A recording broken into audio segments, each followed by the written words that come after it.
She was 18, still untouched, and her uncle just sold her like livestock to a stranger twice her age. What you're about to hear isn't just another frontier tale. It's the story of Hannah Lee, a girl who became a commodity in a single handshake, delivered through a blizzard to a man who needed hands, not a heart. But what happened next? It shattered every expectation on that frozen Wyoming ranch. Stay with me until the very end of this story, and please drop a comment with your city so I can see how far Hannah's journey has traveled across the world. Now, let's begin. The wind that night didn't howl. It screamed. It tore across the Wyoming territory like something alive and furious, rattling the thin walls of the boarding house where Hannah Lee sat on the edge of a bed that had never truly been hers. Outside, snow fell in sheets so thick you couldn't see 3 feet past the window. Inside, the air smelled of tobacco, old wood, and something else. Something sour that Hannah had learned to recognize as her uncle's particular brand of disappointment. She was 18 years old. 18 years of existing in spaces where she wasn't wanted, eating at tables where she wasn't welcome, sleeping in rooms where her breathing seemed too loud. Her parents had died of fever when she was 11, her mother first, then her father 3 days later, as if he couldn't bear to be in a world without her. Hannah had been sent to live with her mother's brother, Uncle Silas, a man whose smile had died long before his sister did. For 7 years she had made herself small, useful, quiet. She cooked, she cleaned, she mended, she never asked for anything. And still, it was never enough. Tonight, sitting in that cold room with her hands folded in her lap like a child awaiting punishment, Hannah knew something had shifted. Silas had been in the saloon downstairs for hours, his voice rising and falling in negotiation. She'd heard the cadence before. It was the same tone he used when selling horses or trading grain. Business, transaction, deal. But this time she understood with a cold, creeping certainty the commodity was her. The door opened without a knock. Silas entered first, his face flushed from whiskey and wind, his eyes avoiding hers with the practiced ease of a man who had long ago stopped seeing her as a person. Behind him came the stranger. Hannah's first impression was of size. The man had to duck slightly to clear the doorframe, his shoulders broad beneath a heavy coat crusted with snow. He was older, maybe 35, maybe 40, the kind of age that was hard to pin down on men who worked with their hands and lived with the weather. His face was all hard lines and sharp angles, weathered by sun and cold until it looked like it had been carved from the same stone that made up the mountains. Dark hair, dark eyes, a jaw that looked like it had forgotten how to unclench. He looked at Hannah once, a single assessing glance that traveled from her face to her hands and back again, and then he looked away, as if he'd seen everything he needed to see. "This is her?" His voice was low, rough, like gravel underfoot. "This is Hannah." Silas gestured vaguely in her direction, as if she were a piece of furniture he was trying to move. 18, healthy, knows her way around a kitchen and can sew well enough. Not much to look at, but she's clean and she don't talk back. Hannah felt something inside her chest fold in on itself. Not much to look at. The words weren't new. She'd heard variations of them her whole life, but somehow, spoken here in front of this stranger, they carried a different weight. Final. Definitive. The man, Grant Mercer, Silas had called him, didn't respond to the assessment. He simply reached into his coat and pulled out a small leather pouch. The coins inside made a sound like distant thunder. "The agreement was $40, Grant said. "That was before I told you she's untouched," Silas countered, and Hannah felt heat flood her face, shame and rage mixing until she couldn't tell them apart. A virgin at 18? That's gotta be worth something to a man in your position. My position. Grant's voice didn't rise, but something in it made Silas take a half step back. "You mean a widower with 3 children who needs someone to keep a house from falling apart?" "I mean a man who needs a wife." "I need a housekeeper," Grant corrected, his tone flat. "Let's not dress this up as something it's not." Hannah watched them negotiate her value like she wasn't sitting 6 feet away, watched Silas push for $50, watched Grant counter with 45, watched them settle on 47 and a horse to be delivered in spring. $47 and a horse. That's what she was worth. When the money changed hands, when Silas counted it twice with fingers that shook slightly, Hannah felt something inside her go very still and very cold. It was the same feeling she'd had when her mother died, that sense of standing at the edge of something vast and dark and knowing that whether you stepped forward or stood still, the ground beneath you had already disappeared. "Get your things," Silas told her, pocketing the money without meeting her eyes. "Mr. Mercer's got a long ride ahead." Hannah had been packed for an hour. Everything she owned fit into a single canvas bag, 2 dresses, one for working and one for Sunday church she rarely attended, a shawl her mother had knitted before the fever took her, a few undergarments, a hairbrush with half its bristles missing, and a small wooden box that held the only photograph she had of her parents. It wasn't much. But then, she'd never been much. She stood, picked up the bag, and followed Grant Mercer down the stairs and out into the screaming cold without saying a word. What was there to say? Silas didn't follow them out, didn't say goodbye, didn't even watch from the window. The last Hannah saw of him, he was heading back toward the saloon, his hand already reaching for the coins in his pocket. The wagon was waiting in the street, 2 horses stamping and snorting in the cold, their breath making clouds in the darkness. Grant took her bag and tossed it into the back without ceremony, then gestured toward the seat. "Can you climb up yourself?" Hannah nodded. She could. She did. The wood was so cold it burned through her skirt, and the wind cut through her cloak like it wasn't there at all. Grant swung up beside her, took the reins, and with a click of his tongue and a snap of leather, they were moving. That was it. No ceremony. No witnesses. One moment Hannah was the unwanted niece of a bitter drunk, and the next she was... what? Property? Wife? Servant?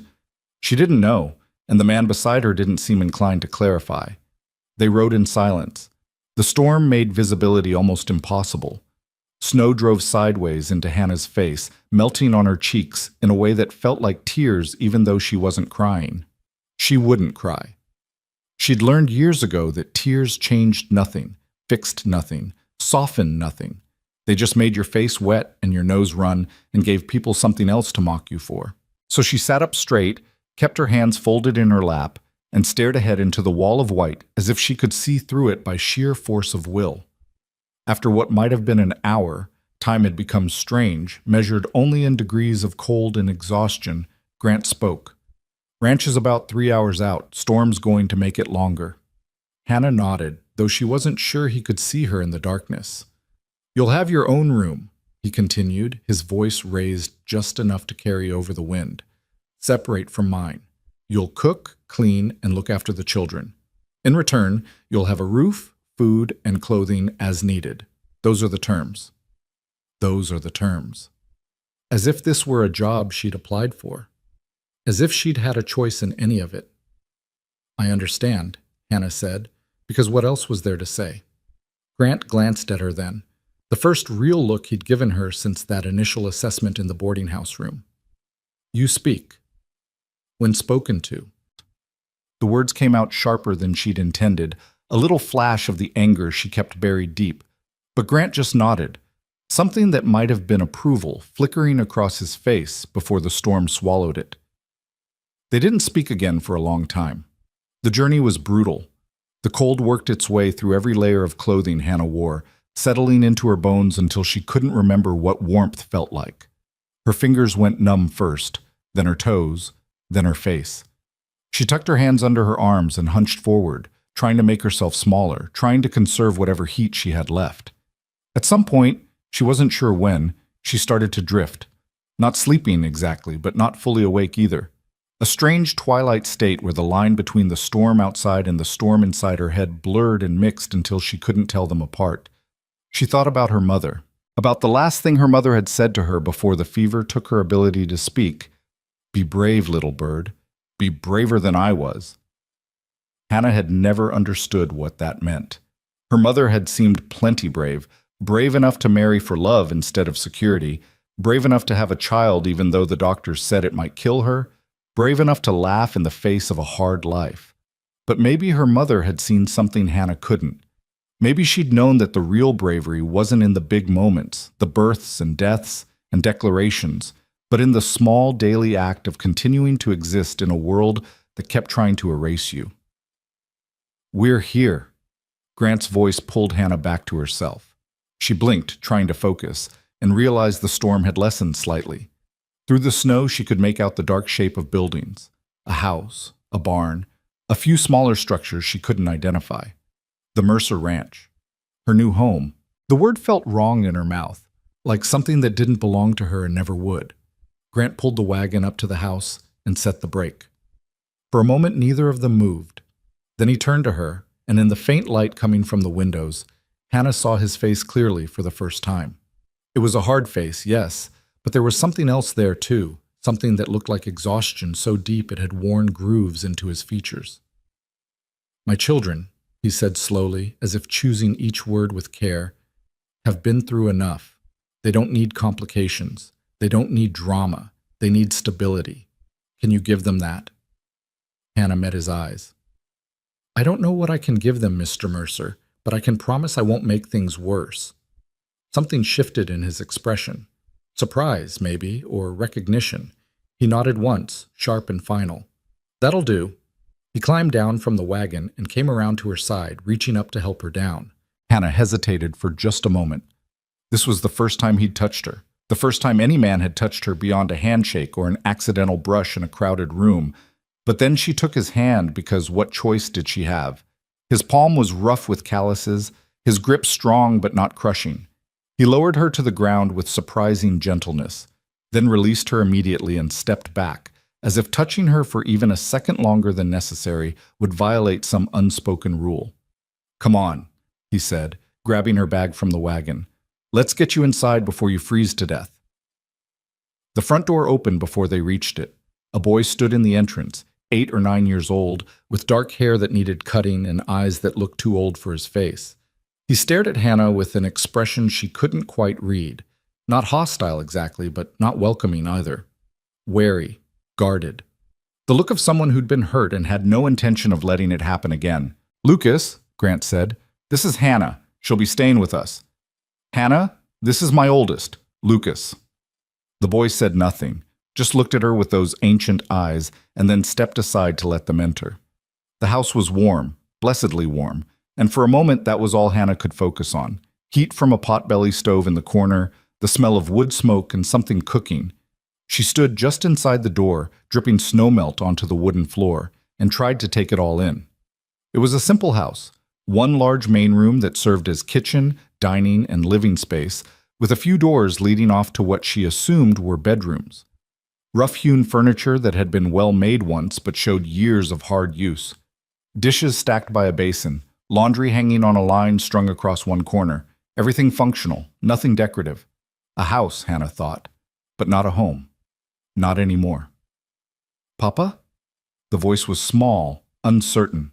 Hannah turned and saw a little girl peering around one of the door frames, maybe 6 years old, with tangled blonde hair and a nightgown that had been patched so many times it was hard to tell what the original fabric had been.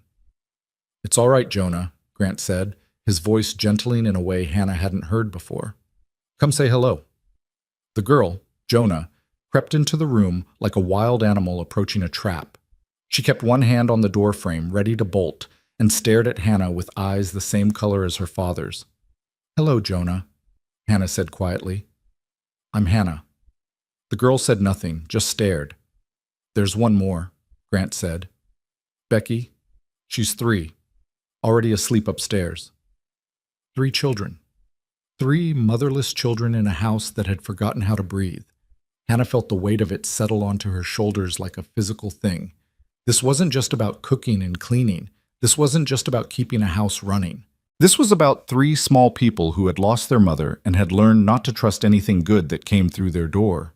"Your room is through there," Grant said, pointing to one of the doors. It was... He stopped, swallowed. "It's clean. There's a bed and a chest for your things. We eat at dawn, noon, and dusk. Breakfast is usually porridge or eggs. Lunch is cold. Dinner is whatever you can make from what's in the cellar." He was speaking quickly now, listing facts like armor, keeping distance between them with information and instruction. "The children have chores. Lucas handles the chickens and helps me in the barn. Jonah feeds the dogs and collects kindling.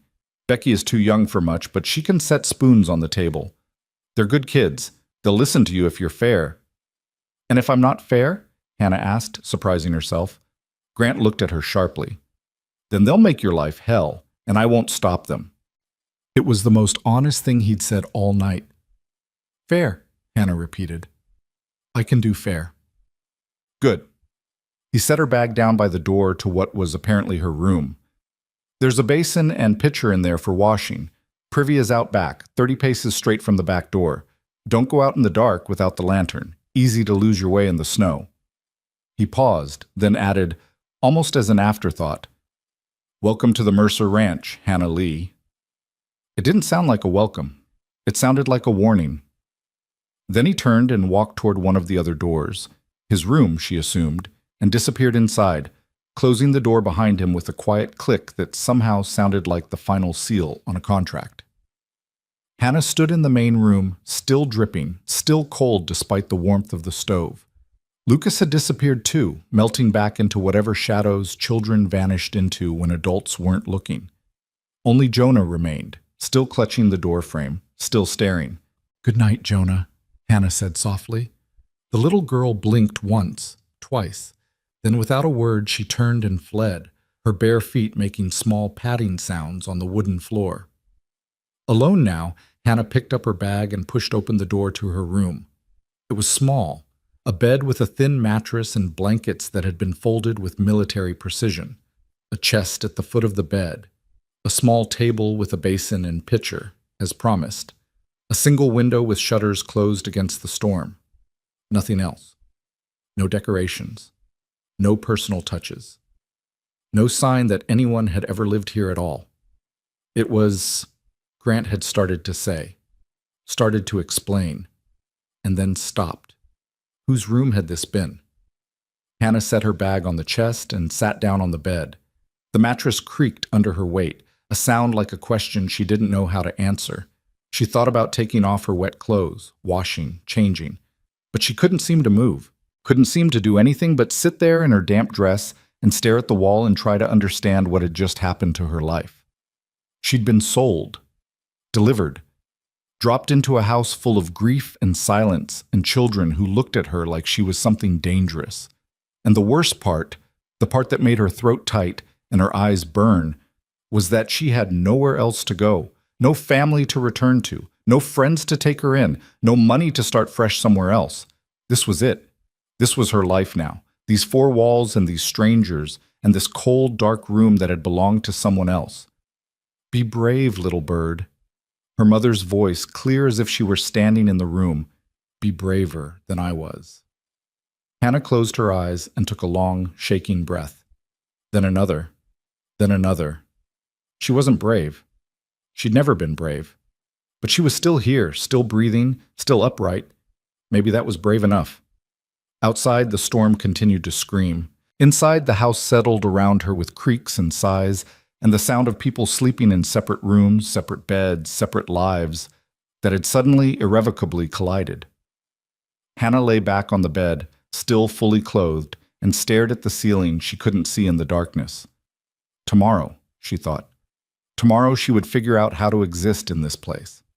Tomorrow she would learn the rhythms of this house and these people. Tomorrow she would begin the impossible task of making herself useful enough to keep, invisible enough to not cause problems. Tomorrow. But tonight she was just a girl who had been sold for $47 and a horse, lying alone in a stranger's house, trying not to think about how thoroughly she had disappeared from the world she used to know. The darkness pressed down on her like a weight, and somewhere in another room, a little girl named Jonah pressed her ear to the wall and listened to the new woman breathe, wondering if this one would stay or leave like everyone else always did. The storm howled. The house held its breath, and Hannah Lee closed her eyes against tears she refused to shed and waited for morning to come. Dawn came too early and too cold. Hannah woke to the sound of a door closing somewhere in the house, followed by heavy footsteps that she recognized as Grant's even before she was fully conscious. She opened her eyes to gray light filtering through the shutters, and for one disoriented moment had no idea where she was. Then memory crashed back. The storm, the transaction, the wagon ride through hell, and she understood that this was real. This was her life now. She sat up slowly, every muscle in her body protesting. The cold had worked itself so deep into her bones during the journey that even a night under blankets hadn't fully driven it out. Her dress was still damp in places, stiff and uncomfortable against her skin. She needed to change, to wash, to make herself presentable for whatever this day would demand of her. But first, she needed to understand the house. Hannah stood and moved to the window, opening the shutters as quietly as she could. Outside, the storm had passed, leaving behind a world transformed. Snow lay thick and pristine across everything she could see, the yard, the barn, the distant fence lines. In the early morning light, it looked almost beautiful, like something from a fairy story her mother used to tell her. But Hannah knew better than to trust beauty. Under that white blanket was frozen ground and killing cold and 100 ways to die if you weren't careful. She turned from the window and assessed her room in daylight. It was exactly as sparse as it had seemed the night before. No, wait, there was something. On the small table beside the basin, someone had left a folded piece of paper, yellowed with age. Hannah picked it up carefully and unfolded it. The handwriting was feminine, looping, and careful. Keep the fire steady, not high. Bread burns at the edges first. Watch for it. Kitchen advice. Left by whom? Grant's late wife? Hannah folded the note again and set it back down, feeling like she'd stumbled onto something sacred and private that wasn't meant for her. Outside her door, she heard more sounds now, small feet on floorboards, the clatter of something being set down. A child's voice quickly shushed. The house was waking up, which meant she needed to be awake too, needed to be useful, needed to prove that $47 and a horse hadn't been wasted on her. Hannah poured water from the pitcher into the basin, ice cold, of course, and washed her face and hands with movements that were almost violent in their efficiency. She changed into her work dress, the one that was already stained and patched in a dozen places. She braided her hair with fingers that shook slightly and pinned it up in a way that her mother had taught her a lifetime ago. Then she opened her door and stepped out into the main room of the house, ready to meet whatever judgment waited for her there. Lucas was at the table, eating something from a bowl with mechanical precision. He looked up when Hannah entered, his dark eyes tracking her movement across the room, but he said nothing, just watched, always watching. Jonah was by the stove, standing on a stool that was clearly meant for this purpose, stirring something in a pot that sent steam rising toward the ceiling. She turned when Hannah approached, her small face smudged with ash, her expression carefully neutral. "Good morning," Hannah said, keeping her voice gentle. Jonah stared at her for a long moment, then turned back to the pot without responding. The rejection stung more than Hannah had expected, but she pushed the feeling down and moved closer, peering into the pot. Porridge, thick and bubbling, the smell of it bland but not unpleasant. "That looks good," Hannah offered. "Do you make breakfast every morning?" Jonah's stirring faltered for just a second. Then she nodded, still not looking at Hannah directly. "She does," Lucas said from the table, his voice flat. "Someone has to." The implication was clear. You weren't here, so we learned to manage without anyone. Hannah absorbed the hit and kept her expression neutral. "Well, I'm here now. Maybe I can help." "We don't need help," Lucas said. "Lucas." Grant's voice came from the doorway, sharp enough to cut. He stood there still wearing his heavy coat, snow dusting his shoulders, a bucket in one hand. "Mind your manners." Lucas's jaw tightened, but he dropped his gaze to his bowl. "Yes, sir." Grant set the bucket down by the door. Milk, Hannah realized, fresh from the morning milking, and looked at her with that same assessing expression he'd worn the night before. "You're up." "Yes, sir." The words came automatically, years of living with Uncle Silas teaching her to be deferential to men who held power over her. Something flickered in Grant's eyes, discomfort maybe, or disapproval, but all he said was, "Jonah will show you where things are kept. Breakfast is almost ready. After we eat, I'll need you to look after Becky while I work in the barn. Lucas will be with me. Jonah has lessons." "Lessons?" Hannah asked before she could stop herself. "Reading and numbers," Grant said. 2 hours every morning. Their mother started it. I keep it going." He paused, then added almost defensively, Education matters. Hannah nodded, unexpectedly moved by this.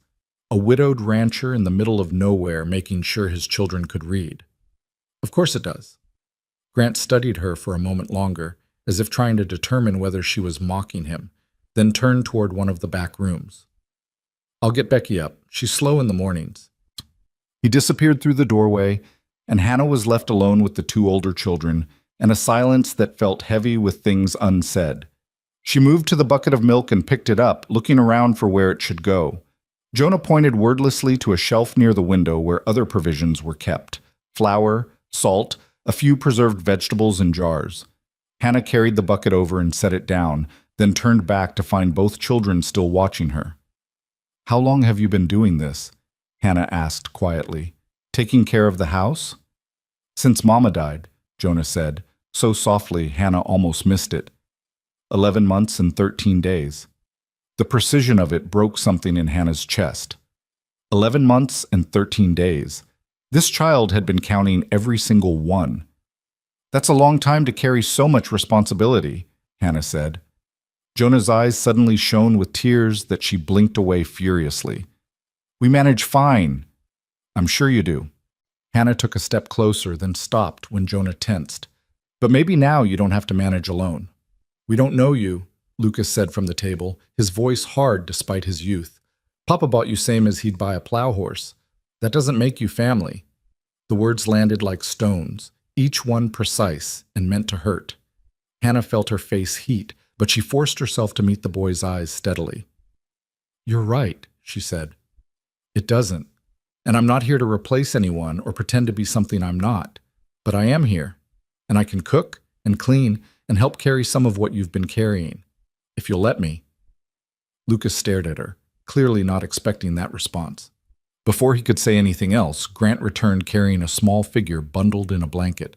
Becky, still half asleep, her blonde curls wild around her face. She lifted her head from her father's shoulder and looked at Hannah with sleepy blue eyes. "Who dat?" "This is Hannah," Grant said, his voice gentling again in that way it only did for the youngest child. "She's going to be staying with us. Remember I told you someone new was coming?" Becky studied Hannah with the frank, unfiltered assessment that only small children can manage. Then she yawned, showing tiny white teeth, and tucked her head back against Grant's shoulder. "Okay." Just like that. "Okay." As if the presence of a stranger in their house was no more remarkable than the weather changing. Grant carried her to the table and settled her in a chair, wrapping the blanket more securely around her small body. "Eat your breakfast, little bird. Then Hannah will watch you while I work." Little bird, the same endearment Hannah's mother had used for her. She felt something twist in her chest, sharp and unexpected. Breakfast was porridge served in mismatched bowls, with a small amount of honey drizzled on top for the children. Hannah waited until everyone else had been served before taking her own portion, years of being last in line under Uncle Silas's roof making it automatic. She sat at the far end of the table and ate in silence, listening to the small sounds of the family around her. Spoons scraping bowls, Becky humming tunelessly to herself, Grant giving quiet instructions to Lucas about the day's work. It was strange, intimate, like being allowed to observe something private that didn't belong to her. When the meal was finished, Grant stood and reached for his coat. Lucas immediately jumped up to follow, clearly eager to escape to the barn and away from Hannah's presence. "Jonah, get your slate," Grant said. "You know what sections to work on." Jonah nodded and disappeared into one of the back rooms, returning with a small chalkboard and a piece of chalk worn down to a nub. She settled at the table with the kind of focus that spoke of routine, of something she'd done 100 times before. Grant turned to Hannah. "Becky needs to be dressed and her hair combed. She'll want to play, but don't let her go outside. It's too cold yet. Keep the stove fed, but not too high. There's mending in the basket by the window if you need something to do with your hands." Instructions, tasks, ways to be useful. "I understand," Hannah said. Grant nodded once, then headed for the door with Lucas trailing behind him. Just before he stepped outside, he paused and looked back at her. "The note by your basin. My wife left dozens of them all over the house. I've been finding them for months. You can throw it away if you want." Then he was gone, the door closing behind him with a solid thud that seemed to seal Hannah inside with three small strangers and a dead woman's advice. Becky was watching her now with more alertness, the food and warmth having fully woken her. "You gonna stay?" she asked, her voice high and sweet. "I think so," Hannah said carefully. "The last lady didn't stay." Hannah's heart stuttered. "There was someone else?" "Mrs. Brennan from town," Jonah said without looking up from her slate. "She came for 2 weeks after Mama died. Said we were too wild and left in the middle of the night." Too wild. These quiet, wounded children who seemed afraid to make noise or take up space. Hannah couldn't imagine it. "Well," Hannah said, moving closer to Becky, "I'm not Mrs. Brennan. Now, shall we get you dressed for the day?" What followed was her first real test. Becky was cooperative in the way small children are when they're used to having to do things for themselves. Patient with the awkward way Hannah buttoned her dress, quiet while Hannah worked a comb through the tangles in her hair. But there was a distance there too, a watchfulness. This child had learned not to attach, not to hope, not to expect anyone to stay. Hannah understood that. She'd learned the same lessons herself. By mid-morning, Hannah had dressed Becky, tidied the breakfast dishes, fed the stove with wood from the box beside it, and started investigating the house more thoroughly.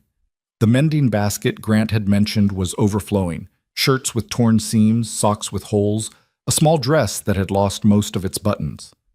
All of it clean but neglected, the kind of repairs that got pushed aside when you were just trying to survive each day. Hannah settled by the window with the basket in her lap and began to work. The movements were familiar, comforting even.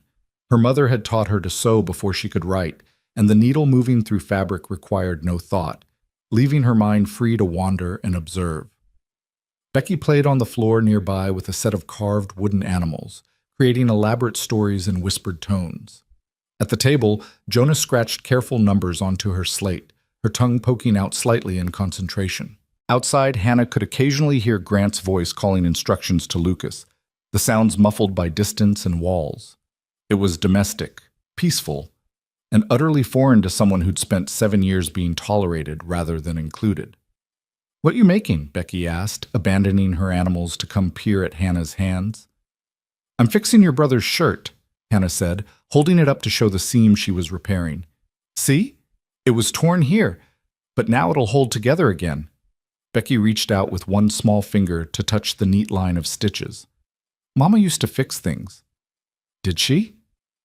"She was real good at it," Becky said, her voice matter-of-fact in the way children spoke of lost parents, sad but not devastated, the grief too big to hold in one piece so it came out in small, manageable observations. "Better than Papa. He tries, but his fingers are too big for the little stitches." Hannah felt her throat tighten. She could picture it too easily. Grant hunched over these same garments with those calloused, work-roughened hands, trying to thread a needle and repair his children's clothes because there was no one else to do it. "Well," Hannah said carefully, "maybe I can help with that now." Becky considered this, her small face serious. Then she nodded, apparently satisfied, and returned to her animals. The hours passed in a rhythm that Hannah gradually learned to read. When the sun reached a certain point in the sky, Jonah closed her slate and started preparing lunch. Cold biscuits left from yesterday, some preserved meat, apples from the cellar. She moved around the kitchen with the efficiency of someone twice her age, and when Hannah tried to help, Jonah politely but firmly redirected her. "Papa likes things a certain way," she explained. Translation: "Don't disrupt what we've learned to do without you." Hannah stepped back and let the child work, though it cost her something to watch a 6-year-old perform tasks that should have fallen to an adult. When Grant and Lucas returned for the midday meal, there was a tension in the air that Hannah couldn't quite identify. Grant's jaw was tight, and Lucas looked like he'd been crying, though he ducked his head to hide it. They ate in silence, and Hannah didn't dare ask what had happened.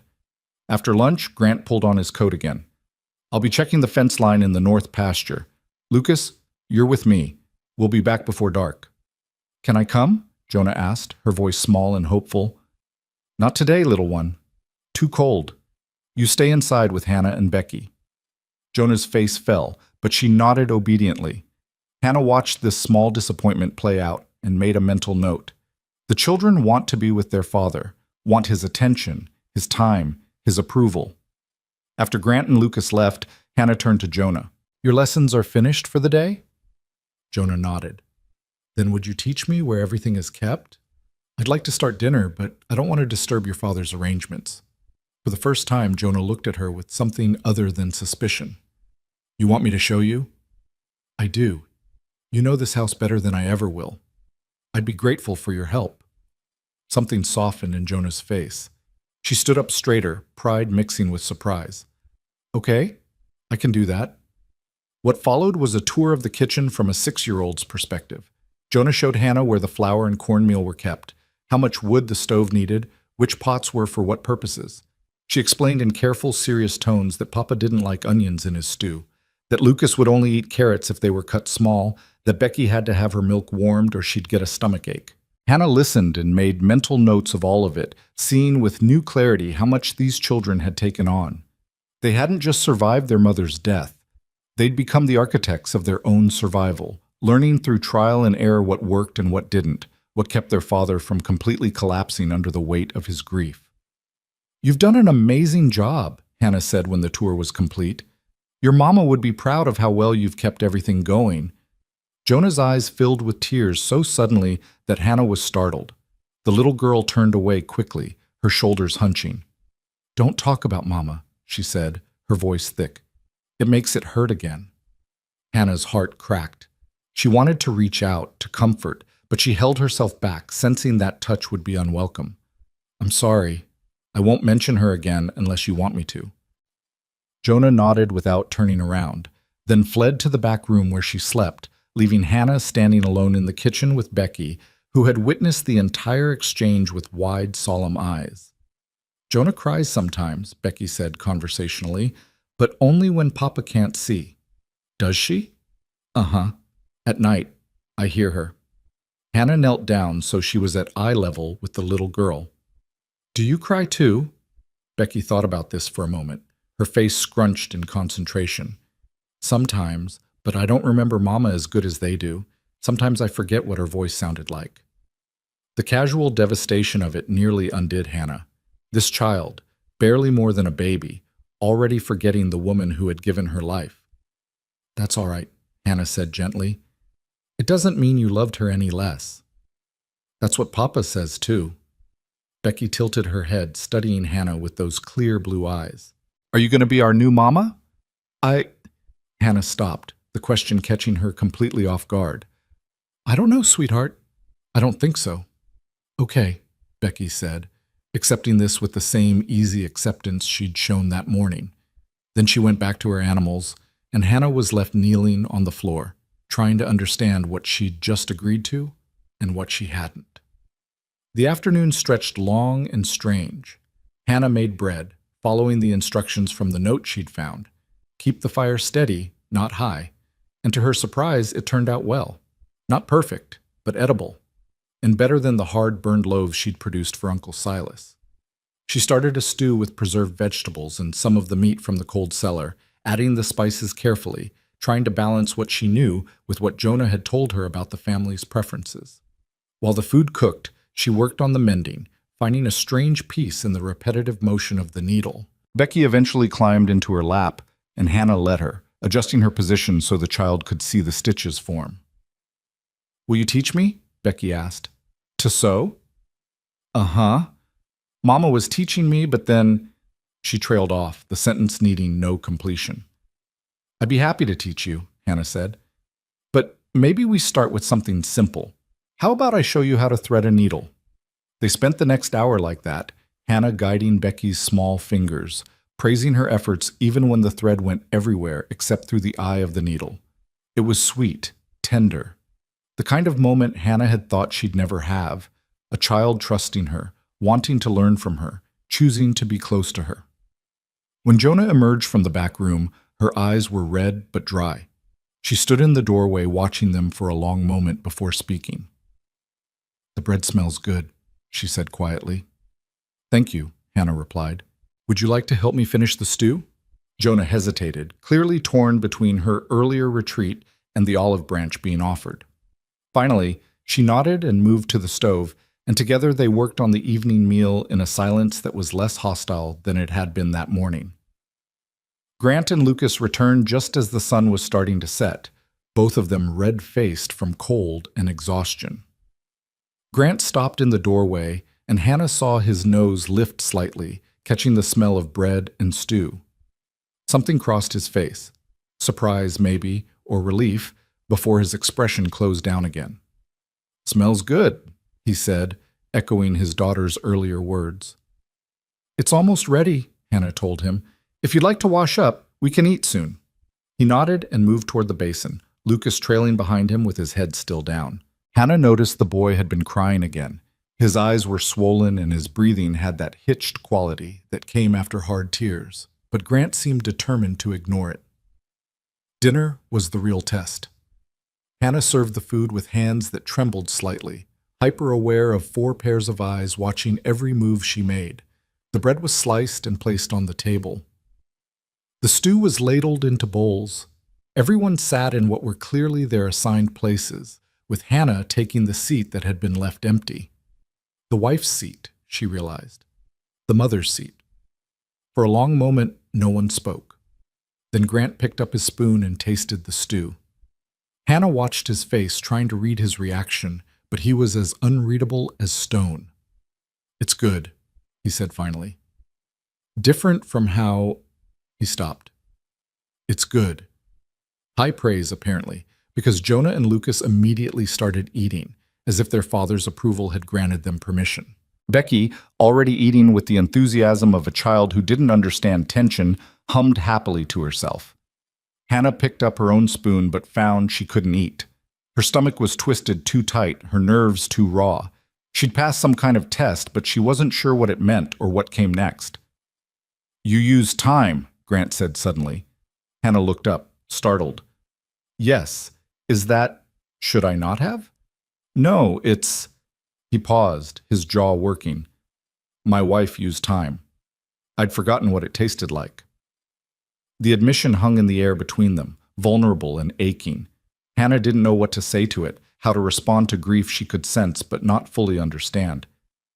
"I can use different spices," she offered quietly. "If it's too difficult." Grant met her eyes across the table, and for the first time since she'd met him, Hannah saw past the stone exterior to the man beneath, exhausted, grieving, trying so hard to hold himself and his children together that he'd forgotten how to bend. "No," he said. "Don't change it. It's good to remember some things." They finished the meal in silence after that. But it was a different quality of silence than before. Less hostile, more thoughtful. As if everyone at the table was recalibrating, trying to figure out where this stranger fit into the patterns of their lives. After dinner, Hannah cleaned while Grant got Becky ready for bed. She could hear him in the back room, his deep voice soft as he told his youngest daughter some kind of story. Jonah and Lucas had disappeared to their own rooms, leaving Hannah alone with the dishes and the dying fire and her thoughts. She was scrubbing the last pot when she heard footsteps behind her. She turned to find Grant standing there, his hands shoved into his pockets, his expression uncertain. "You did well today," he said. Hannah blinked, surprised. "Thank you. The children, they're not easy. They've been hurt. They don't trust quickly." "I understand that." Grant studied her for a moment, then reached into his pocket and pulled out another piece of yellowed paper. "I found this one in the barn. My wife left them everywhere. Advice, reminders, little notes about the children or the house." He held it out to Hannah. "Thought you might want it." Hannah took the paper carefully and unfolded it. The same feminine handwriting.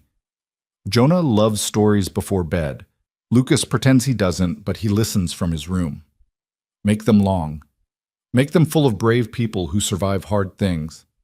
Hannah read it twice, feeling the ache of it, the ghost of a woman who had known her children so well and had tried to leave pieces of that knowledge behind. "Why are you giving these to me?" she asked quietly. Grant was silent for so long that Hannah thought he might not answer. Then, "Because someone should have them. Someone should know what she knew. And you're here. You're trying. That's more than I had any right to expect for $47 and a horse." The amount, the price of her, hung between them, neither comfortable nor cruel, just a fact they both had to live with. I'll do my best, Hannah said, because what else could she say? Grant nodded slowly. That's all any of us can do. He turned to leave, then paused. The note. From this morning. About the bread. You followed it. I did. It showed. He cleared his throat, uncomfortable with whatever he was trying to say. Sleep well, Hannah. Then he was gone, retreating to his own room, and Hannah was alone again with a dead woman's note and the slowly growing understanding that this house wasn't just grieving a wife and mother, it was starving for any small gesture of care, any tiny seed of warmth that might take root in frozen ground. She finished cleaning and banked the fire for the night, then retreated to her own small room. But before she lay down, she carefully placed both notes, the one about bread, the one about stories, on the small table by her bed where she could see them. Someone should know what she knew. Hannah didn't know if she could fill the space left by the woman who had written these notes. Didn't know if she was meant to or even if she wanted to. But she could try, she could learn, she could pay attention to these wounded people, and maybe, if she was careful enough, gentle enough, patient enough, she could help them remember how to breathe. Outside her window, the night was clear and cold, stars hard and bright against the darkness. Somewhere in the house, a child coughed. A door creaked. The ordinary sounds of a household settling into sleep. Hannah closed her eyes and tried to imagine what tomorrow would bring, what small tests and tiny victories might be waiting in the hours ahead. But sleep wouldn't come easily, and she lay there for a long time, listening to the house breathe around her and wondering if a person could learn to become necessary, to become chosen, or if she would always be exactly what she'd been bought to be. Temporary help until something better came along. In the morning, she would wake to find a small note pinned near the stove, written in Grant's rough hand, "Use maple for steady heat." And Hannah would understand that this was his way of teaching her, of including her, of slowly, carefully letting her into the patterns of survival they had built. It wasn't warmth, not yet, but it was something. And in a house that had learned to survive on nothing, something felt like hope. The notes continued. Over the following weeks, Hannah found them tucked in strange places, folded inside the flour tin, pinned to the inside of the cupboard door, wedged between jars of preserves in the cellar. Each one was written in that same careful feminine hand. Each one contained some small piece of wisdom about the house, or the children, or the land itself. Lucas is left-handed. Don't try to change it. The pump freezes in February. Keep a bucket of water by the stove. Becky's nightmares are worse during new moons. She won't say why. Hannah collected them all, creating a small stack on her bedside table that grew thicker with each passing day. She read them at night before sleeping, studying them like a student preparing for an examination she couldn't afford to fail. And slowly, carefully, she began to apply what she learned. She made sure Lucas's place at the table was set with the spoon on the left side. She filled buckets with water even though February was still weeks away. She paid closer attention to Becky on dark nights, ready to comfort when the little girl woke crying from dreams she wouldn't describe. The children noticed. Of course they noticed. Children always did. "How did you know I like my eggs cooked all the way through?" Lucas asked one morning, suspicion sharp in his voice. Hannah could have told him about the note she'd found. Lucas won't eat runny yolks. He says they look like eyes watching him. But something stopped her. These messages felt sacred somehow, like letters from a ghost who was trying to help her daughter's replacement succeed. Sharing them felt like a betrayal. "I guessed," Hannah said simply. "Was I right?" Lucas stared at her for a long moment, then nodded slowly and went back to eating. But Grant had been standing in the doorway, and Hannah saw the way his expression shifted, surprise, recognition, something that looked almost like relief. He knew she'd found another note, and he was grateful she hadn't told the children, hadn't disturbed whatever fragile piece they'd built around their mother's memory. That night, Hannah found a new note near her basin, but this one was written in Grant's rough hand. "Thank you." 2 words, but they carried the weight of a man who'd been drowning and had just been thrown a rope. Hannah folded the note carefully and added it to her collection, this one somehow more precious than all the others combined. The days developed a rhythm. Hannah woke before dawn to start the fire and begin breakfast. Grant and Lucas headed to the barn while Jonah did her lessons and Becky played nearby. Midday meals were simple, eaten quickly so Grant could return to work. Afternoons were for mending, cooking, the endless small tasks that kept a household running. Evenings were for stories.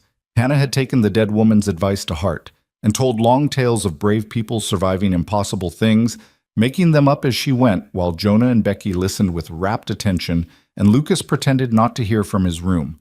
It wasn't warmth exactly, but it was something warmer than what had been before. And then came the morning that changed everything. Hannah woke to the sound of crying, not the usual nighttime whimpers of a child caught in bad dreams, but deep, racking sobs that spoke of real pain. She was out of bed and moving before her mind fully caught up, her bare feet slapping against the cold floor as she rushed toward the sound. It was coming from the children's room. Hannah pushed the door open to find Jonah kneeling beside Becky's small bed, her face streaked with tears, while Becky lay very still, her skin flushed and hot even from across the room. "She's burning up," Jonah gasped when she saw Hannah. "I tried to wake her, but she won't open her eyes and she's so hot. She's so hot." Hannah was at the bedside in 3 steps, her hand going to Becky's forehead. The child was radiating heat like a stove, her small body trembling with fever, her breathing fast and shallow. Terror shot through Hannah's chest, sharp and immediate. "Get your father," she said, her voice steady despite the fear. "Now, Jonah, run!" Jonah fled, and Hannah heard her small feet pounding through the house, heard the crash of Grant's door being thrown open, heard the confusion in Grant's voice as he was torn from sleep. But Hannah's focus was entirely on the little girl in front of her, this tiny person who had just started to trust her, who had climbed into her lap and asked to learn to sew, who hummed while she ate and believed in the goodness of strangers. Grant appeared in the doorway, half-dressed, his hair wild. One look at his daughter, and all the color drained from his face. "No," he said, the word barely a whisper. "No, not again. Not again." His wife had died of fever. Hannah understood in that instant. This wasn't just a sick child. This was history repeating itself. This was the nightmare that had been stalking this family since the moment they buried their mother and wife. "How long has she been like this?" Grant demanded, moving to the bedside. "I don't know," Jonah sobbed. "She was fine at bedtime. I swear, Papa, she was fine." "It's not your fault," Hannah said quickly, firmly. "Fever can come on fast, especially in children. We need to bring her temperature down. Grant, I need cold water, clean cloths, and whiskey if you have it." He stared at her for a moment, and Hannah saw the edge of panic in his eyes, a man reliving his worst moment, paralyzed by the fear of losing another person he loved. "Grant," Hannah said, sharper now, "I need those things, now." The command seemed to break through his paralysis. He nodded once and disappeared, and Hannah could hear him moving through the house with purpose. She turned her attention back to Becky, carefully stripping away the blankets that were trapping heat against the child's small body. "What are you doing?" Lucas had appeared in the doorway, his face pale with fear. "Helping her," Hannah said. "Lucas, I need you to be brave right now. Can you do that?" The boy nodded, his throat working. "Good. Go stoke the fire in the main room and put on water to boil. We're going to need it warm, not hot. Warm like bath water. Can you do that for me?" Lucas ran, grateful for a task, for something to do besides watch his little sister burn. Grant returned with a bucket of cold water drawn from the well, several clean cloths, and a bottle of amber liquid. Hannah soaked one of the cloths and began running it over Becky's forehead, her neck, her small wrists where the pulse fluttered too fast. "The whiskey is for sterilizing," Grant said, his voice hollow. "And for medicinal purposes if we need it," Hannah replied. "But let's focus on bringing down the fever first." For the next hour they worked in tandem, Hannah cooling Becky's burning skin with damp cloths while Grant held his daughter's hand and whispered things Hannah couldn't quite hear. Prayers, maybe. Please. The desperate bargaining of a man who'd already lost too much. Jonah and Lucas huddled in the doorway, neither willing to leave but neither able to help, their faces reflecting the same terror Hannah saw in Grant's eyes. When Becky's breathing grew more labored, Hannah made a decision. "We need to move her to the main room where it's warmer and I can watch her constantly. Grant, can you carry her?" He gathered his daughter up as if she weighed nothing, cradling her against his chest with a tenderness that made Hannah's throat tight. They processed through the house like a funeral march, Grant with Becky, Hannah following with the water and cloths, Jonah and Lucas trailing behind, all of them silent except for the sound of Becky's ragged breathing. Grant settled into the chair nearest the stove with Becky in his lap, unwilling to put her down, unwilling to let her go even for a moment. Hannah understood. If he put her down, if he released her, it would feel too much like the last time, too much like giving up. "I'm going to make a tea," Hannah said. "Willow bark if you have it. It'll help with the fever." "Cellar," Grant said without looking up. "Third shelf, brown jar." Hannah found it exactly where he'd said, along with several other medicinal herbs that spoke to a household used to managing their own illnesses. She brewed the tea strong and brought it back to the main room, but Becky was still unconscious, unable to drink. "We'll have to get it into her drop by drop," Hannah said. "It'll take time, but we can do it." What followed were the longest hours of Hannah's life. She sat beside Grant, carefully parting Becky's lips and letting tiny amounts of the bitter tea slide into the child's mouth, waiting to make sure she swallowed before giving more. Grant held his daughter and rocked her slowly, his lips moving in what might have been prayer or might have been the stories his wife used to tell. Jonah and Lucas eventually fell asleep on the floor nearby, their small bodies curled together for comfort, unable to stay awake but unwilling to leave. Dawn came with no improvement. The fever raged on, and Becky remained frighteningly still, her small chest rising and falling in a rhythm that seemed too fragile to sustain life. "I should ride for the doctor," Grant said suddenly, his voice hoarse from hours of not speaking. "In town. It's a half-day's ride, but—" "You can't leave her," Hannah said gently. "And we both know the doctor couldn't get here any faster than you could get there. We're her best chance right now. We just need to keep fighting." "Like you fought for your mother?" The words came out harsh, accusatory, and Hannah saw the moment Grant realized what he'd said. His face crumpled.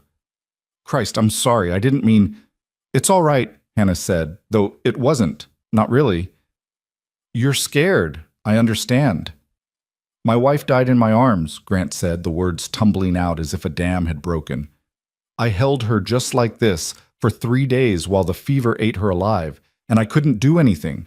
I couldn't save her. I couldn't even make it easier. She just burned and burned until there was nothing left, and I held her the whole time like a fool who thought love could be enough."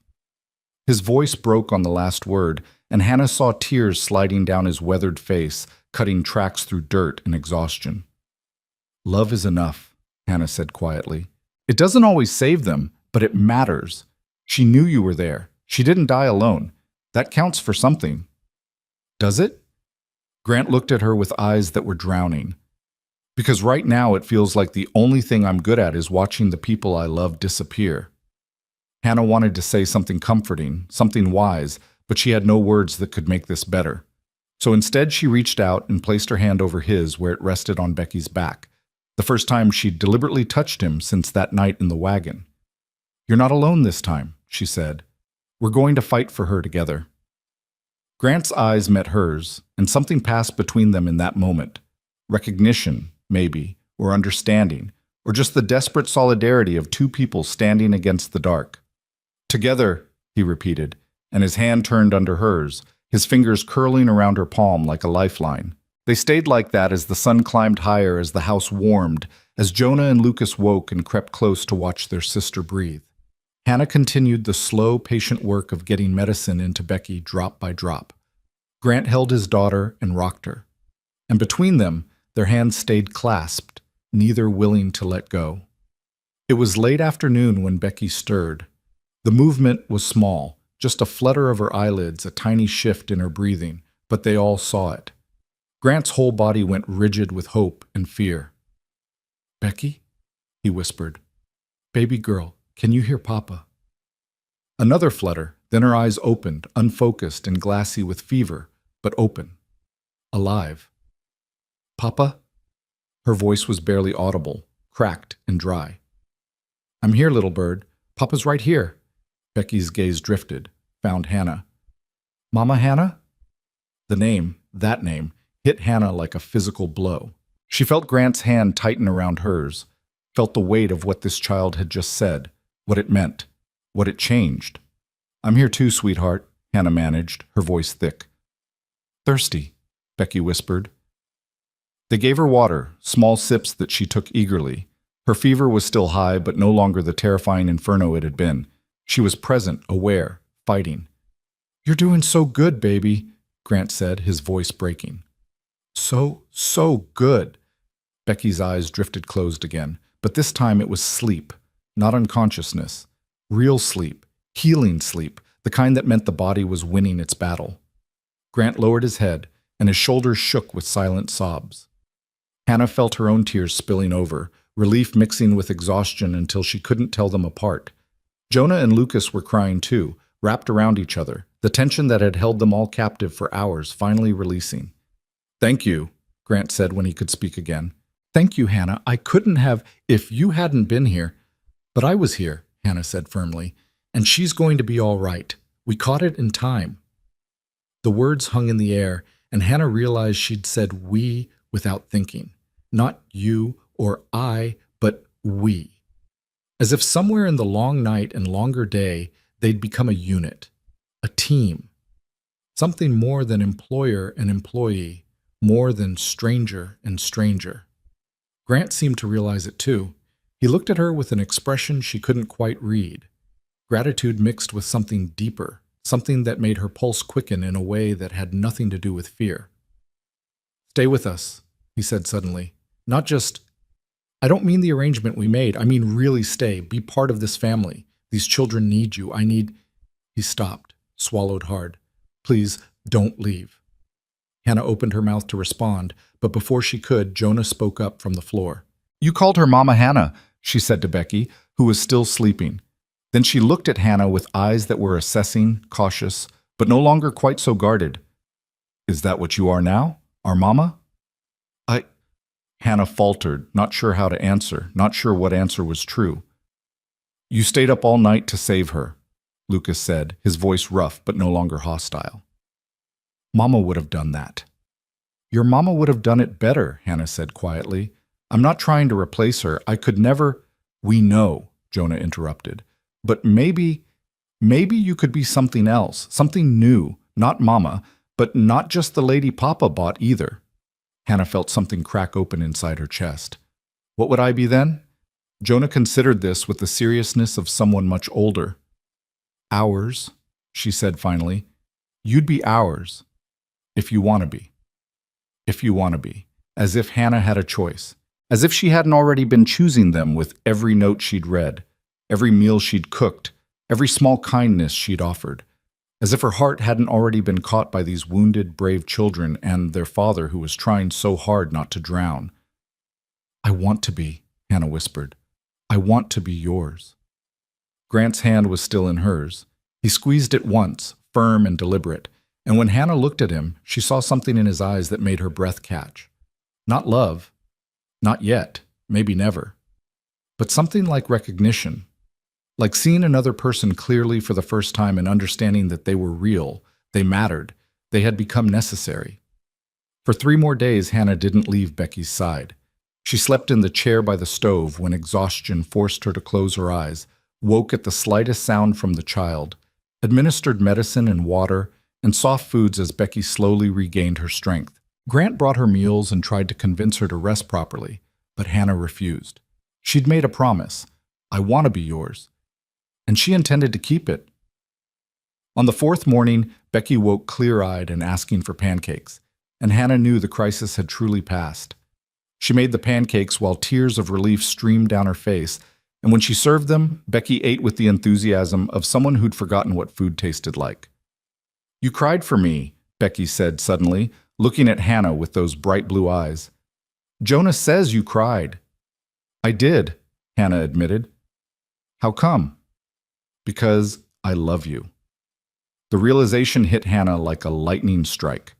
Somewhere in the past weeks, these children had stopped being strangers, had stopped being responsibilities, had become something infinitely more dangerous and precious. She loved them, loved their bravery and their wounds and their careful, tentative trust, loved them in a way that was fierce and protective and terrifying. "Because you matter to me," Hannah said instead. Because I don't want anything bad to happen to you. Becky nodded as if this made perfect sense, then went back to her pancakes. That evening, after the children were in bed, Grant found Hannah in the kitchen finishing the dishes. He stood in the doorway for a long moment, just watching her work, and when she turned to ask if he needed something, the words died in her throat at the expression on his face. "I need to tell you something," he said quietly. Hannah set down the dish she'd been drying. "All right. When I went to town to find a housekeeper, I wasn't looking for a wife. I wasn't looking for someone to love or someone to love me. I just needed—" He stopped, searching for words. "I just needed the bleeding to stop. The house was falling apart. The children were falling apart. I was falling apart. And I thought if I could just get someone to keep things running, maybe we'd survive long enough to figure out how to live again." Hannah waited, sensing there was more. "But then Silas offered you, and I saw this girl who looked like she'd already survived things I couldn't imagine, and I thought you'd understand. What it feels like to just be trying to make it through each day, what it costs to keep going when everything in you wants to stop." "I did understand," Hannah said softly. "I do understand." Grant nodded. "I know, that's why I—" He stopped again, his jaw working. "Yesterday, a friend of mine came by the barn, asked about you, said things about why a man my age would buy a young girl, what I must be getting out of the arrangement besides housework."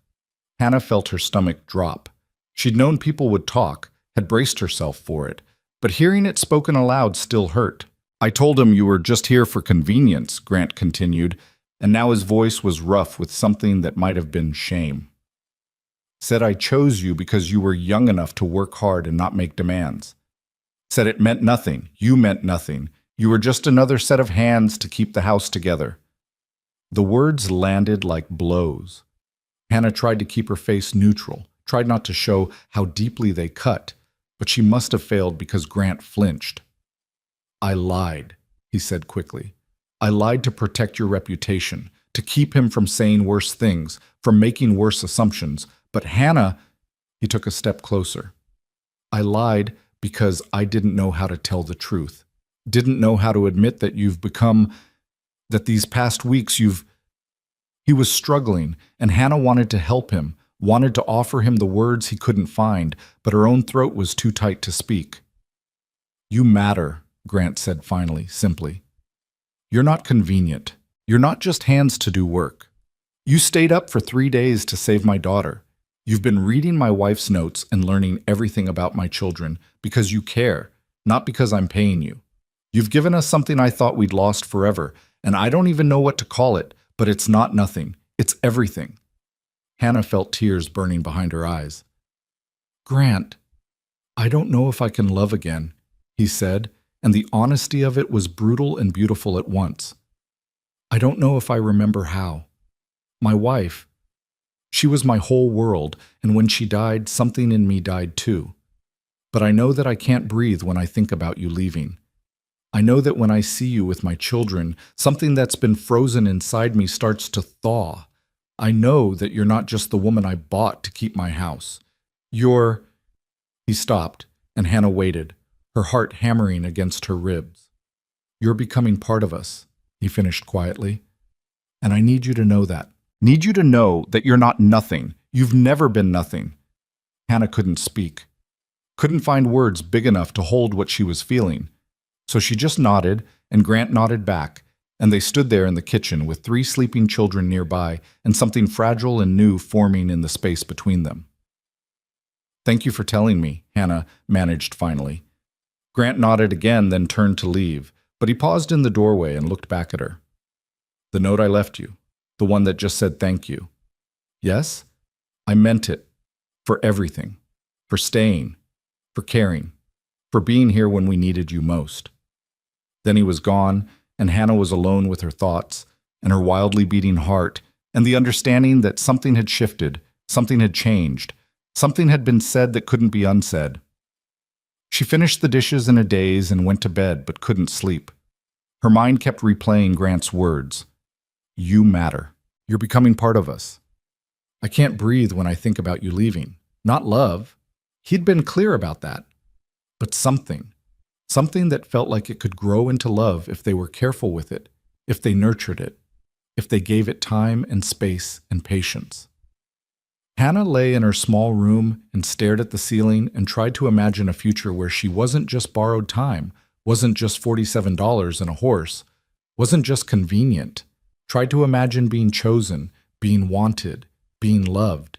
It felt dangerous to hope for it, but she hoped anyway. Outside her window, the night was cold and clear. Inside the house, everyone slept, even Becky, healthy now, her fever broken, her nightmares held at bay. And in the kitchen, pinned near the stove where Hannah would find it in the morning, was a new note in Grant's rough hand. "You saved her. You saved all of us. Don't leave." 3 sentences.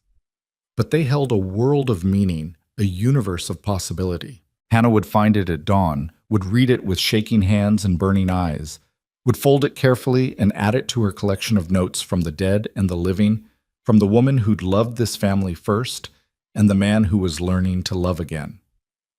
And she would stay. Because somewhere between being bought and being needed, between surviving and living, between convenience and care, Hannah Lee had found something she'd been missing her whole life. She'd found home, even if it was fragile, even if it was new, even if it could still break. It was hers, and she was theirs. And for now, that was enough. The morning Hannah found that note, "You saved her. You saved all of us. Don't leave," was the morning everything felt different. The air itself seemed lighter somehow, as if the house had been holding its breath for months and had finally remembered how to exhale. She stood by the stove with the paper trembling in her hands and felt something inside her chest unfold like a flower that had been waiting for spring. She was still standing there, still staring at Grant's rough handwriting, when she heard his footsteps on the porch.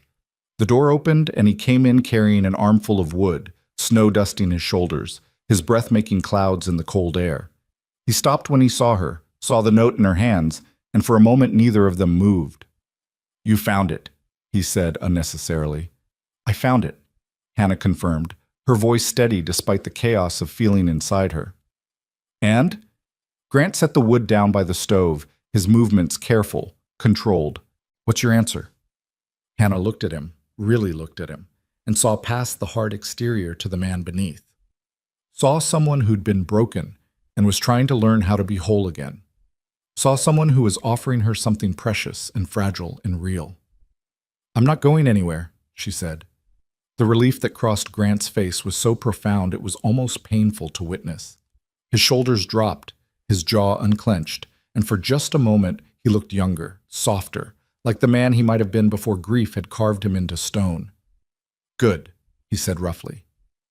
That's good." They stood there in the quiet kitchen as the sun climbed higher and the children still slept, and something passed between them that felt like a promise. Not spoken, not formalized, but real nonetheless. The weeks that followed were different, warmer. Hannah couldn't pinpoint exactly when the shift happened.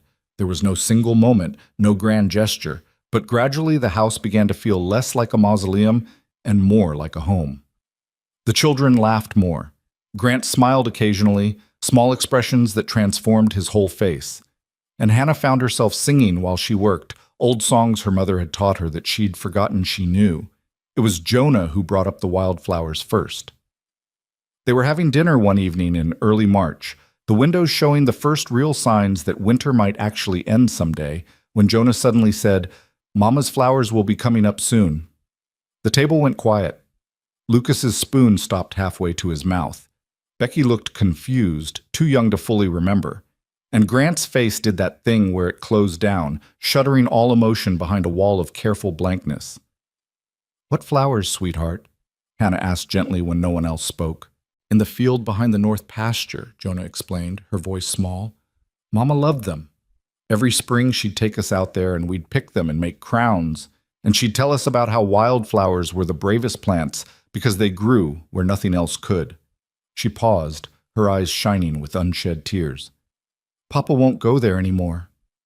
Hannah looked at Grant and saw the grief written plainly on his face, raw and aching and still so fresh despite the months that had passed. "That's where we scattered her ashes," Lucas said quietly, and suddenly Hannah understood. The field wasn't just a place his wife had loved, it was where she rested, where part of her would always be. "I'd like to see it," Hannah said, the word surprising even herself. "When the flowers come up, if that would be all right." Grant's eyes snapped to hers, searching for something. Mockery maybe, or false sympathy, or any of the 100 wrong reasons someone might want to visit a dead woman's resting place. But Hannah met his gaze steadily, honestly, and whatever he saw there made something in his expression soften. "She'd have liked you," he said, so quietly Hannah almost missed it. "My wife. She'd have liked your kindness." The compliment settled around Hannah's shoulders like a blessing from a ghost, and she felt honored by it in a way she couldn't quite explain. That night, after the children were asleep, Grant appeared in the kitchen where Hannah was finishing the day's bread for tomorrow. He stood in the doorway with something in his hands, a small wooden box worn smooth from years of handling. "I want to show you something," he said. Hannah wiped the flour from her hands and followed him to the table. He set the box down and opened it carefully, reverently, and Hannah saw it was full of small treasures: a woman's pearl necklace, a few letters tied with ribbon, a pressed flower, a lock of blonde hair. "These were hers," Grant said, touching each item gently. "The things I kept, the things I couldn't let go." Hannah waited, sensing he needed to do this at his own pace. "The necklace was my mother's," he continued, lifting it from the box. The pearls gleamed softly in the lamplight, modest but beautiful. "She gave it to my wife the day we married, said it should go to the woman who'd raise the next generation of Mercers." He paused, his thumb rubbing over the smooth beads. "I've been carrying this box around for months, not knowing what to do with it. Can't bear to keep it locked away, but can't bear to look at it either." "It's beautiful," Hannah said softly.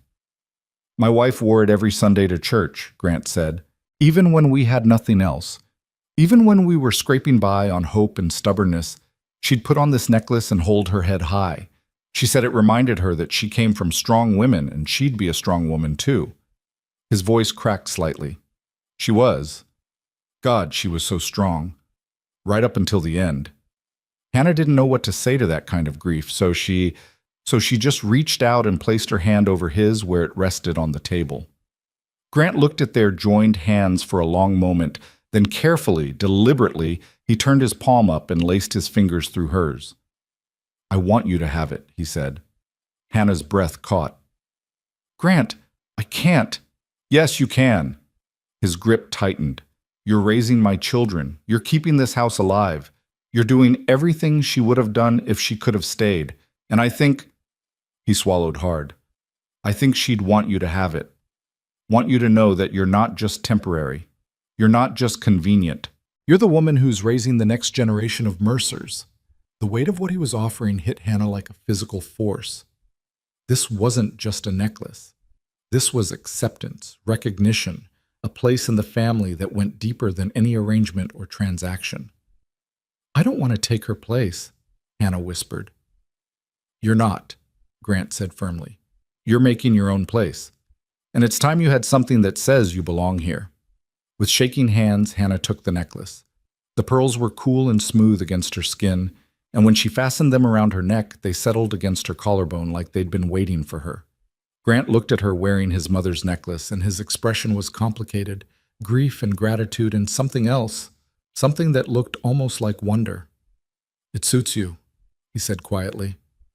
That night, Hannah lay in bed touching the pearls at her throat and trying to understand what was happening to her life, to her heart. She'd come here as property, as something bought and sold. But somehow she was becoming something else, something chosen. The next morning brought disaster. Hannah woke to shouting, Grant's voice raised in a way she'd never heard before, sharp with panic and command. She was out of bed and running before her eyes were fully open, her heart already hammering with fear. Outside, chaos. The morning was gray with pre-dawn light, and in that dimness Hannah could see horses everywhere, the Mustang herd that Grant kept in the north pasture, wild-eyed and panicking, running in all directions. And in the middle of it, two small figures that made Hannah's blood turn to ice. Lucas and Jonah, separated from each other, both trying to get to the house, but cut off by the stampeding animals. Stay where you are, Grant was yelling, already running toward them. Don't move! Don't! Lucas, no! But Lucas had seen his sister, had seen her surrounded by frightened horses, and the boy did what any brave, foolish child would do. He ran toward her. A Mustang, spooked by his movement, reared up, and its hooves came down hard. Lucas went down like a puppet with cut strings. The scream that tore from Hannah's throat was primal, animal. She was running before she knew she'd decided to move, running toward the fallen boy while Grant veered toward Jonah, both of them operating on pure instinct and terror. Hannah reached Lucas first. He was conscious but clearly hurt, his face white with pain and shock, his left arm bent at an angle that made her stomach lurch. But he was alive. He was breathing. "It's okay, I've got you, you're okay," she heard herself saying, the words tumbling out in a steady stream as she gathered him up as carefully as she could. His weight in her arms was precious and terrible. This child who'd been so suspicious of her, who'd watched her with guarded eyes for weeks, now clinging to her and crying against her shoulder while she carried him toward the house. Grant had Jonah, was bringing her in too, and together they got the children inside while the Mustangs continued their panicked flight outside. Hannah laid Lucas on the table, the same table where they ate meals, where she'd kneaded bread just last night, and her hands were shaking so badly she could barely function. "His arm is broken," she said, forcing her voice to stay calm, even though everything inside her was screaming. "Maybe his ribs too. Grant, we need to splint the arm and bind his chest and—" "I know," Grant said, but his voice was hollow, distant. He stood frozen by the door, staring at his son with an expression that Hannah recognized from Becky's fever. Paralysis, terror, the look of a man watching his worst nightmare unfold again. "Grant," Hannah said sharply, "I need you present. I need you here with me. We can save him, but I need your help." It was the same tone she'd used during Becky's illness, the command that had broken through his panic then. It worked again now. Grant's eyes focused, cleared, and he nodded once before moving into action. What followed was the most harrowing hour of Hannah's life. Between them, they set Lucas's arm as best they could, while the boy screamed and thrashed and begged them to stop. They bound his ribs with strips of clean cloth. They checked him for other injuries, finding bruises blooming across his skin, but nothing else that seemed life-threatening. Through it all, Jonah stood in the corner clutching Becky, both girls crying silently, watching their brother suffer. When it was done, when Lucas was finally dosed with enough of the whiskey medicine to blur the edges of his pain and send him into an exhausted half-sleep, Grant walked to the far side of the room and put his fist through the wall. The violence of it shocked everyone. Jonah gasped, Becky started crying harder, and Hannah just stood there watching as Grant hit the wall again and again until his knuckles were bloody and something in him had been released. "It's my fault," he said, his voice raw and ragged. "I should have fixed that fence last week, should have checked the gate latch, should have been more careful, should have—" His voice broke. "This is what I do. I fail them. I fail everyone."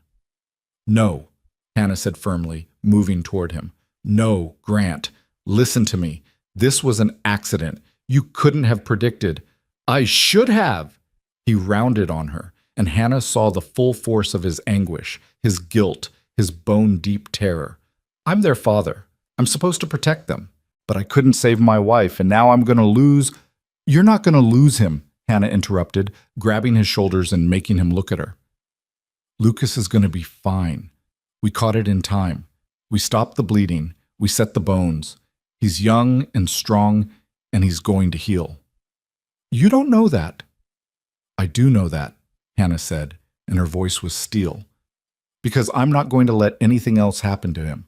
I'm going to sit by his side every hour of every day until he's better. I'm going to fight for him the same way I fought for Becky, and you're going to help me. You're not failing, Grant. You're here. You're trying. You're loving them as hard as you can. That's not failure. That's all any of us can do." Grant stared at her, and slowly the wildness in his eyes began to recede. He looked at his bloody knuckles, at Lucas unconscious on the table, at his daughters huddled in the corner, at Hannah standing in front of him like a barrier between him and his own guilt. "I can't lose another one," he whispered. "I can't survive it." "You won't have to," Hannah promised. "We're all right here. We're all still breathing, and we're going to stay that way." For 3 days and nights, Hannah kept her promise. She sat beside Lucas while he drifted in and out of feverish sleep, cooling his forehead when he burned too hot, holding his good hand when he cried out in pain, singing softly to him when the nightmares came. Grant spelled her occasionally, insisting she rest, but Hannah could see the toll it was taking on him, the way his hands shook when he checked his son's pulse, the way his face would go gray when Lucas moaned. This was different from Becky's fever. With Becky, the enemy had been invisible, a sickness that had come from nowhere and could be fought with medicine and time. But this injury was visible, concrete, a direct result of the dangerous world they lived in. And it reminded all of them how fragile their existence was, how quickly everything they loved could be taken away. On the fourth morning, Lucas woke with clear eyes and asked for breakfast. The relief was staggering. Hannah felt her knees go weak, felt tears streaming down her face before she could stop them. Grant, who'd been dozing in a chair nearby, jerked awake and was at his son's side in an instant. "Papa?" Lucas's voice was hoarse but steady. "Did I die?" "No, son." Grant's voice was thick with emotion.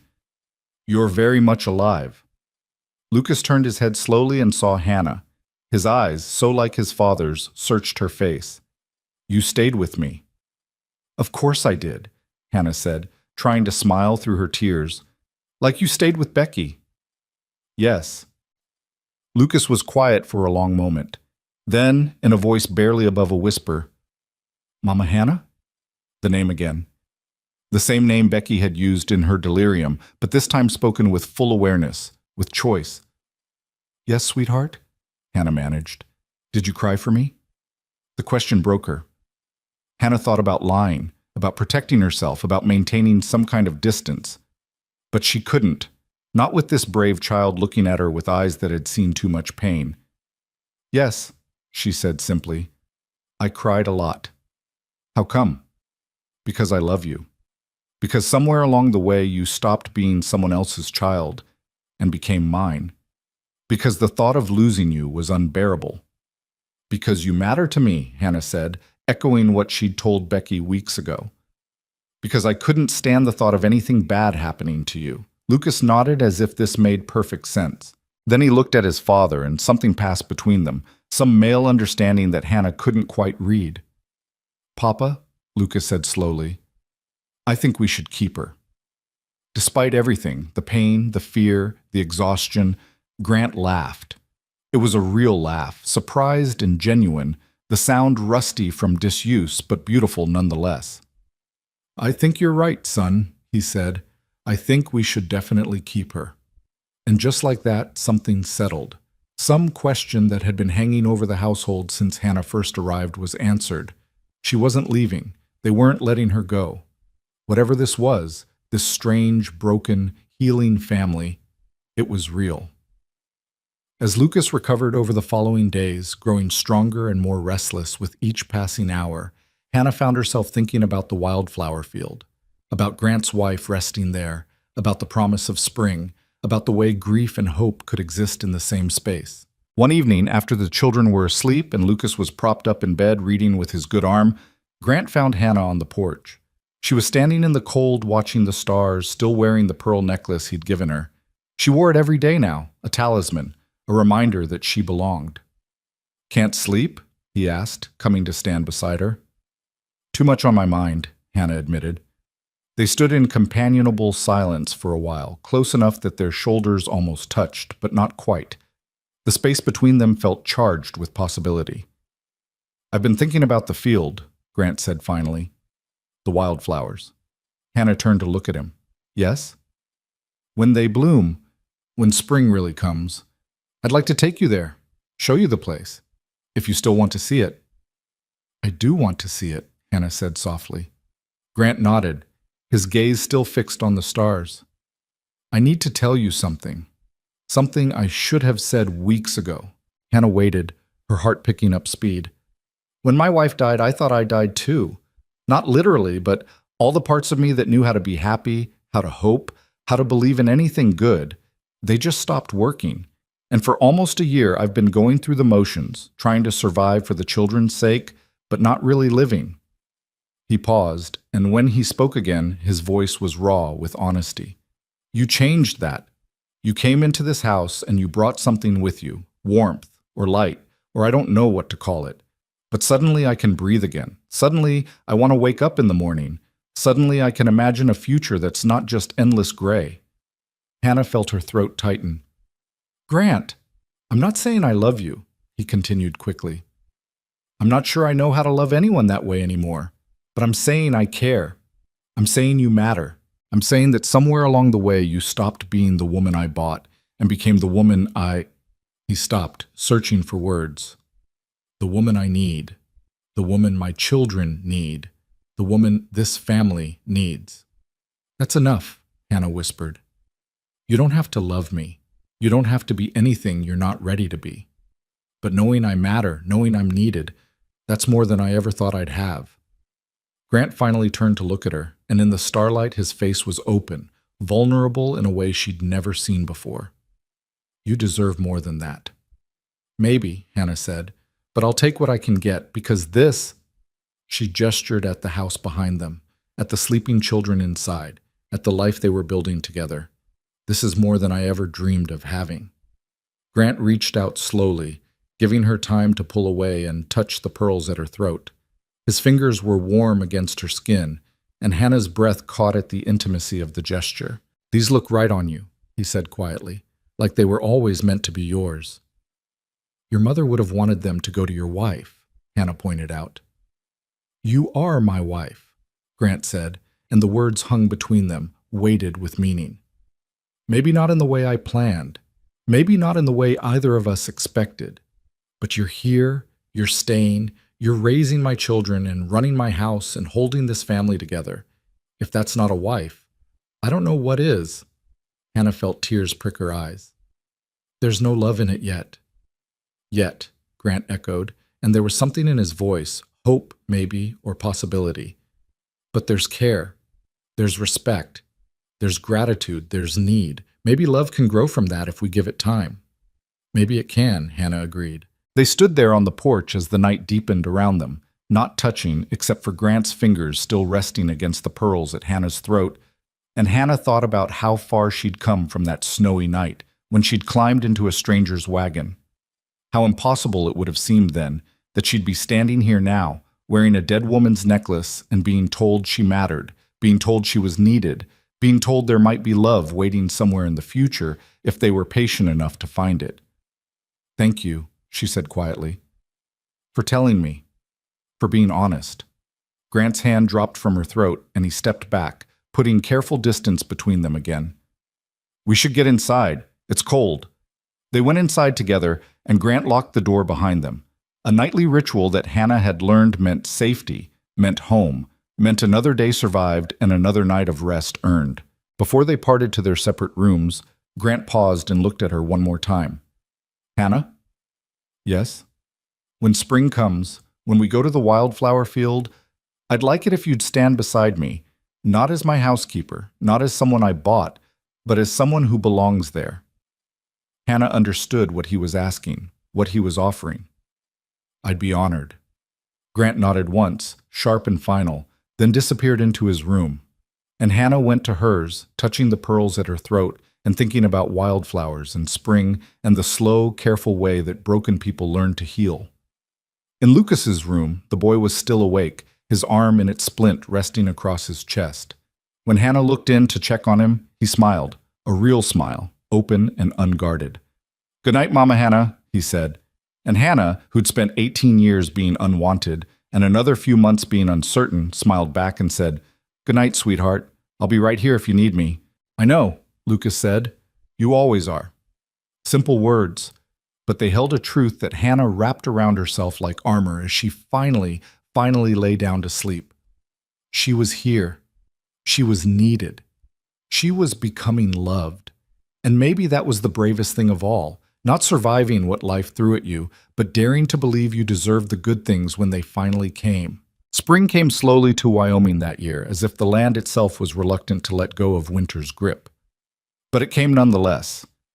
First in small signs that only those who'd survived the brutal cold could truly appreciate. The icicles that had hung from the eaves began to drip at midday. The snow started to melt in patches, revealing brown grass underneath that would soon turn green, and the air, while still cold, carried a different quality, something softer, something that whispered of possibility. Lucas was healing well, his arms still splinted but his spirits high. He'd taken to following Hannah around the house like a shadow, asking questions about everything she did, offering to help with his good hand, calling her Mama Hannah with an ease that suggested he'd been doing it his whole life. Jonah had started leaving small gifts on Hannah's pillow, pressed flowers, smooth stones from the creek, a drawing of the family that included Hannah standing next to Grant with all 3 children clustered around them. And Becky had taken to crawling into Hannah's lap whenever she was sitting still, as if she needed the physical reassurance that this woman who'd saved her was real and permanent. Grant watched all of this with an expression Hannah couldn't quite read, something that looked like relief mixed with regret, gratitude mixed with grief. They were careful around each other in those weeks after their conversation on the porch, polite and considerate, neither willing to push for more than the other was ready to give. But there was a new awareness between them, a heightened consciousness of each other's presence that made Hannah's skin prickle whenever Grant entered a room. It was late March when the wildflowers first appeared. Jonah saw them from the kitchen window and let out a cry of delight that brought everyone running. "The flowers! Papa, the flowers are coming!" Grant came in from the barn to see what the commotion was about, and when he saw his daughter's face, bright with joy for the first time in so long, something in his expression softened. He looked at Hannah, and she saw the question in his eyes. "Today?" she asked quietly. "Do we go today?" Grant nodded slowly. "If you're ready." "I'm ready." They set out after lunch, all 5 of them making the journey to the north pasture. Lucas rode in the wagon despite his protests that he could walk, his arm still bound but healing straight. Becky sat on Hannah's lap, pointing out every bird and cloud and interesting rock as if the world had just been created new for her benefit. Jonah walked beside her father, her hand in his, chattering about the flowers her mother had loved and the crowns they used to make, and the stories about brave plants that grew where nothing else could. The field was exactly as Jonah had described, a wide stretch of land beyond the pasture fence, rolling gently toward distant hills, and covering every inch of it, just beginning to bloom, were wildflowers. Blues and purples and yellows, delicate and fierce at the same time, growing in defiance of the harsh climate that tried to kill them every year. It was breathtaking. Grant stopped at the edge of the field and stood very still, his jaw tight, his eyes suspiciously bright. The children ran ahead immediately, whooping with joy, already gathering blooms to weave into crowns and chains. But Grant remained frozen, and Hannah understood. This was the first time he'd been here since they'd scattered his wife's ashes. The first time he'd allowed himself to return to this place that held so much beauty and so much pain. "You don't have to do this," Hannah said softly. "We can go back." "No." Grant's voice was rough but firm. "I need to do this. I need to—" He stopped, swallowed hard. "I need to remember that beautiful things can still exist, that life goes on, that she'd want us to keep living, not just surviving." Hannah waited, letting him take his time, letting him find his courage. After a long moment, Grant took a step forward, then another, and soon they were walking together into the field of flowers, the children's laughter floating back to them on the spring breeze. They found a spot near the center of the field where the flowers grew thickest, and Grant knelt down, his hands hovering over the blooms as if he was afraid to touch them. "This is where we laid her to rest," he said. "Right here. She wanted to be part of this place she loved, wanted to feed the earth that fed the flowers." "It's beautiful," Hannah said, and meant it. "She was beautiful," Grant replied, and there was no bitterness in his voice now, just memory and grief, and acceptance all tangled together. "Inside and out. She made everything better just by being in it, and when she died, I thought nothing would ever be beautiful again." Hannah knelt beside him, careful not to crush any flowers, and waited for him to continue. "But it is beautiful," Grant said, looking around at the field, at his children playing among the blooms, at the wide sky above them.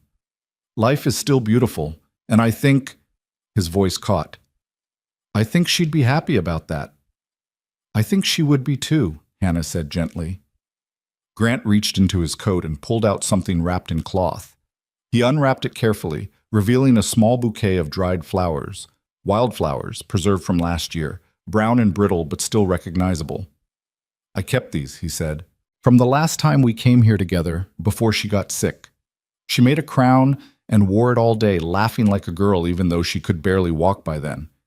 He touched the brittle petals with infinite gentleness. I couldn't let them go. You don't have to, Hannah said. I know. Grant looked at her, and his eyes were full of something that might have been gratitude or might have been grief or might have been both. But I want to. I want to put them back. Let them return to the earth. Let them become part of this place like she is. He paused. Will you help me? Hannah felt tears prick her eyes. Of course. Together they dug a small hole in the earth, careful not to disturb the growing flowers around them. Grant placed the dried bouquet in the hollow, and Hannah covered it with soil, patting it down gently. It was a burial of sorts, a letting go, a way of saying goodbye to the physical remnants while keeping the memory alive. When it was done, Grant sat back on his heels and was quiet for a long time. Hannah stayed beside him, not speaking, just present. The children continued their play nearby, weaving flowers into chains and crowns, their voices carrying across the field like music. I need to tell you something, Grant said finally. Something I've been trying to say for weeks but couldn't find the words. Hannah's heart picked up speed. All right. When I brought you here, to the ranch, to my family, I thought I knew what I was getting. Help, convenience, someone to keep the machinery running while I tried to hold myself together. He shook his head. But you weren't what I expected. You were more. You didn't just keep the house running, you made it a home again. You didn't just watch my children, you loved them. You didn't just tolerate my grief, you helped me carry it.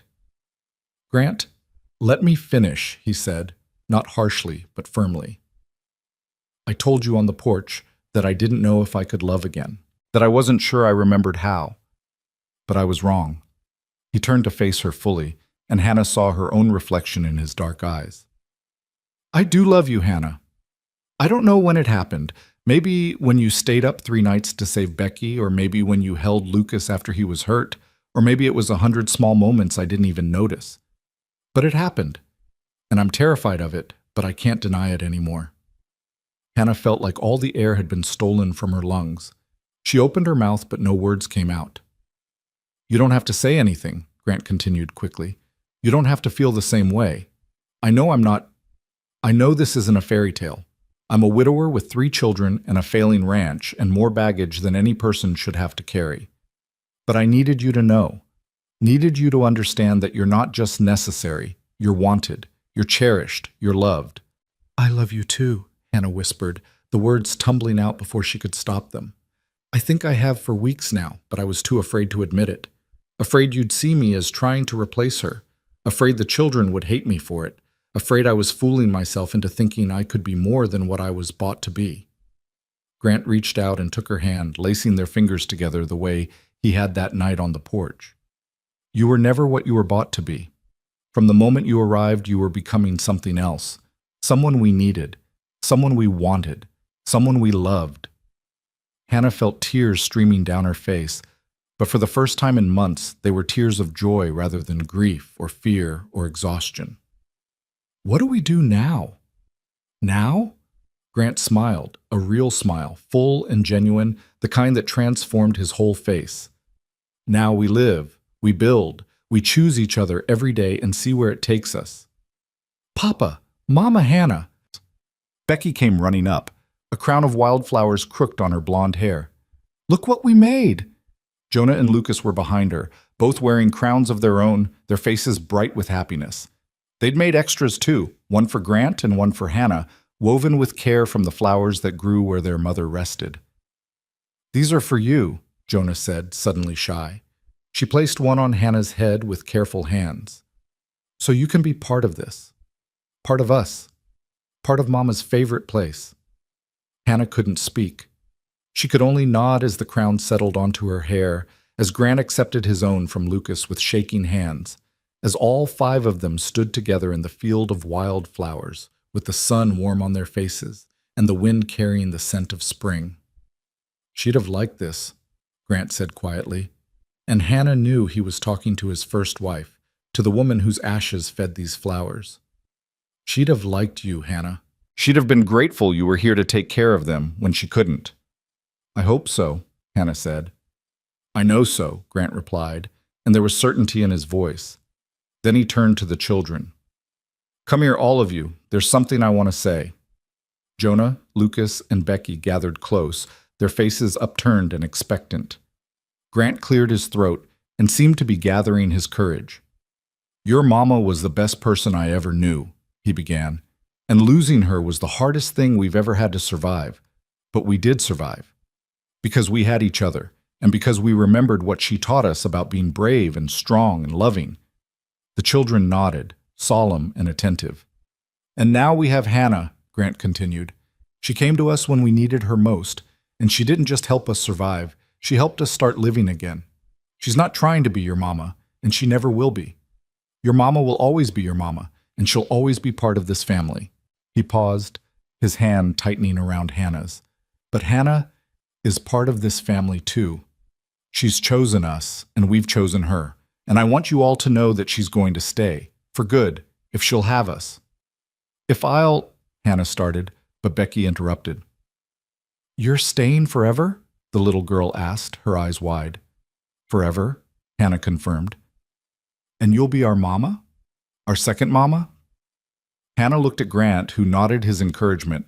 Then she looked at Jonah and Lucas, both of whom were watching her with expressions that begged her to say yes, to make it official, to stop being temporary. "Yes," Hannah said, "if that's what you want, I'll be your second mama. I'll love you and care for you and be here for you as long as you need me." "Which is forever," Becky announced with the absolute certainty of a child. "Which is forever," Hannah agreed, laughing through her tears. What happened next felt inevitable, like something that had been building since the moment Hannah first stepped into the Mercer house. The children swarmed her, wrapping their arms around her waist and burying their faces in her skirts, and Hannah held them all close. These brave, wounded children who'd learned to trust again, who'd opened their hearts to someone new without forgetting the mother they'd lost.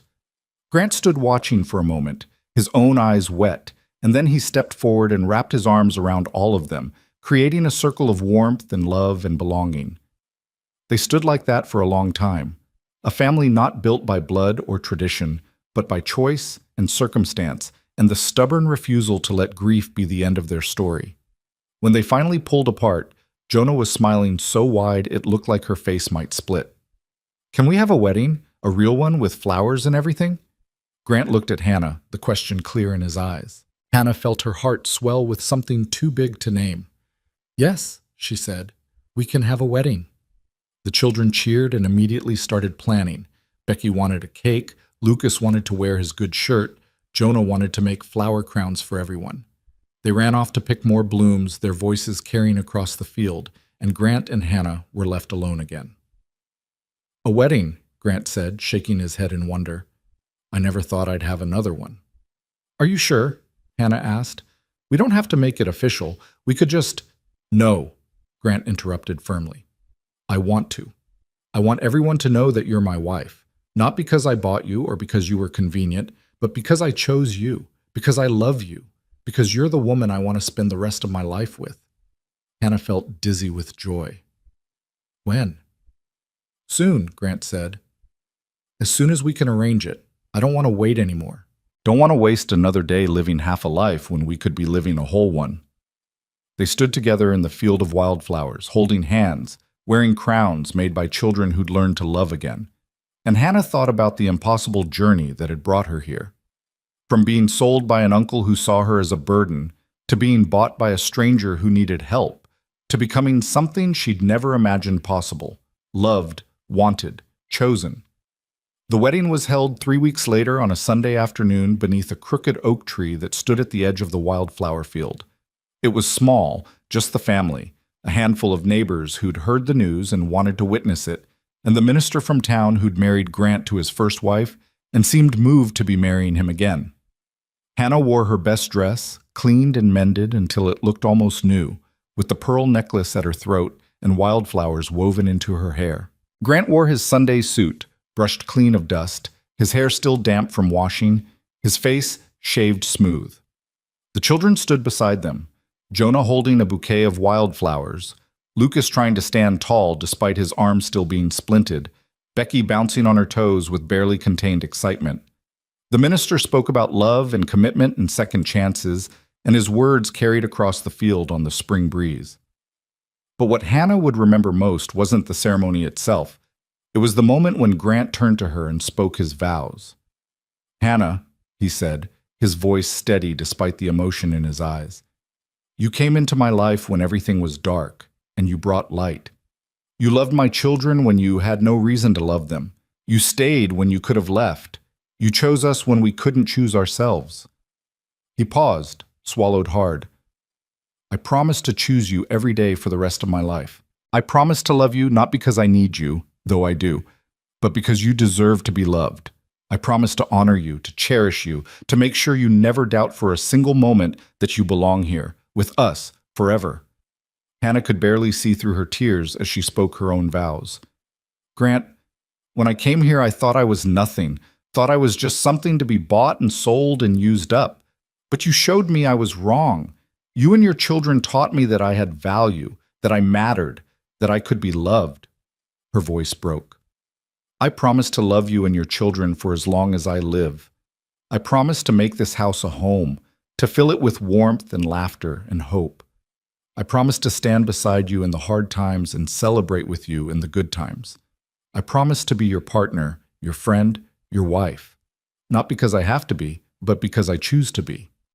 When the minister pronounced them husband and wife and told Grant he could kiss his bride, Grant cupped Hannah's face in his rough, work-worn hands and kissed her with a gentleness that stole her breath. It was sweet and tender and full of promise, and when they pulled apart, both of them were crying. The children cheered, and the neighbors applauded, and someone started playing a fiddle, and soon there was dancing in the wildflower field, clumsy, joyful dancing that had nothing to do with technique and everything to do with celebration. Grant pulled Hannah into his arms and swayed with her in the grass, and she rested her head against his chest and listened to the steady beat of his heart. "Thank you," he said quietly, his lips near her ear. "For what?" "For saving us, for loving us, for staying." Hannah pulled back enough to look at him. "Thank you for seeing me, for choosing me, for giving me a home." "You gave us a home," Grant corrected. "We were just living in a house until you arrived." They danced until the sun started to set, painting the sky in shades of gold and pink and purple. The children ran through the flowers until they collapsed, exhausted and happy. The neighbors eventually said their goodbyes and headed back to their own farms. And finally, it was just the five of them again, Grant and Hannah and three children who'd learned that love could grow in the spaces left by loss. As they packed up to head home, Jonah paused at the spot where they'd buried the dried flowers, where Grant's first wife rested. She knelt down and placed a fresh wildflower crown on the grass. "Thank you, Mama," she whispered, "for sending us Hannah, for making sure we'd be okay."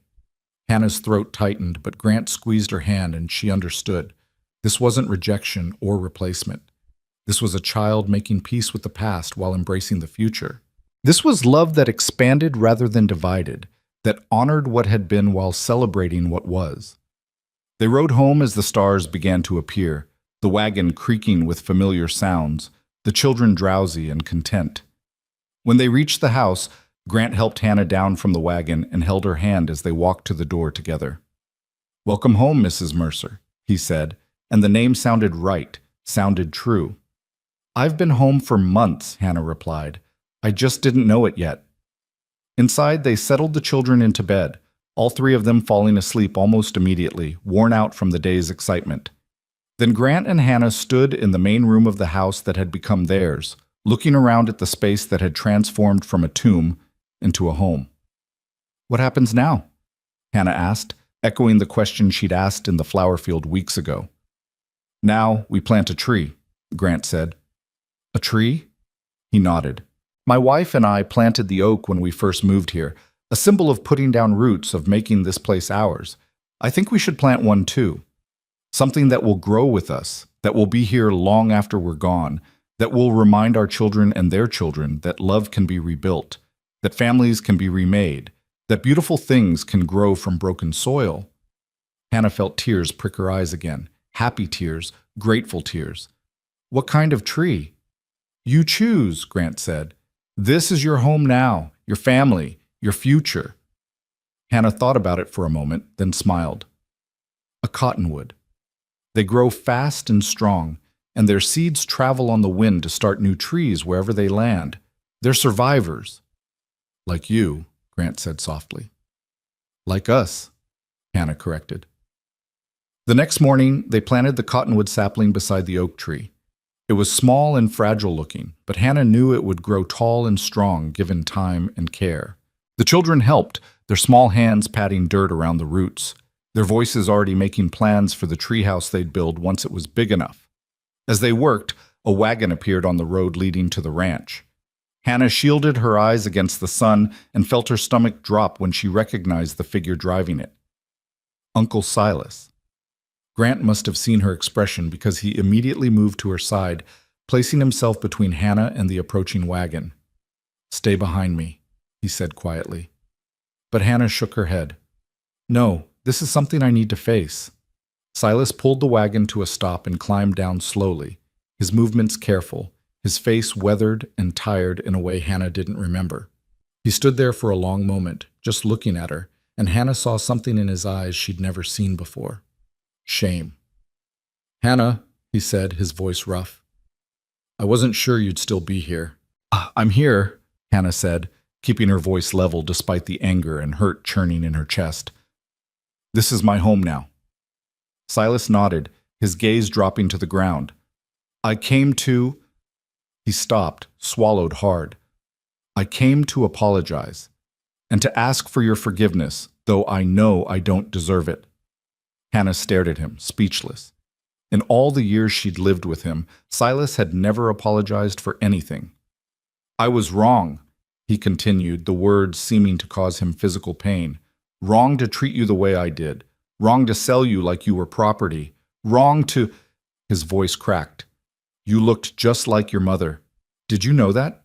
Every time I saw you, I saw my sister, and I couldn't bear it.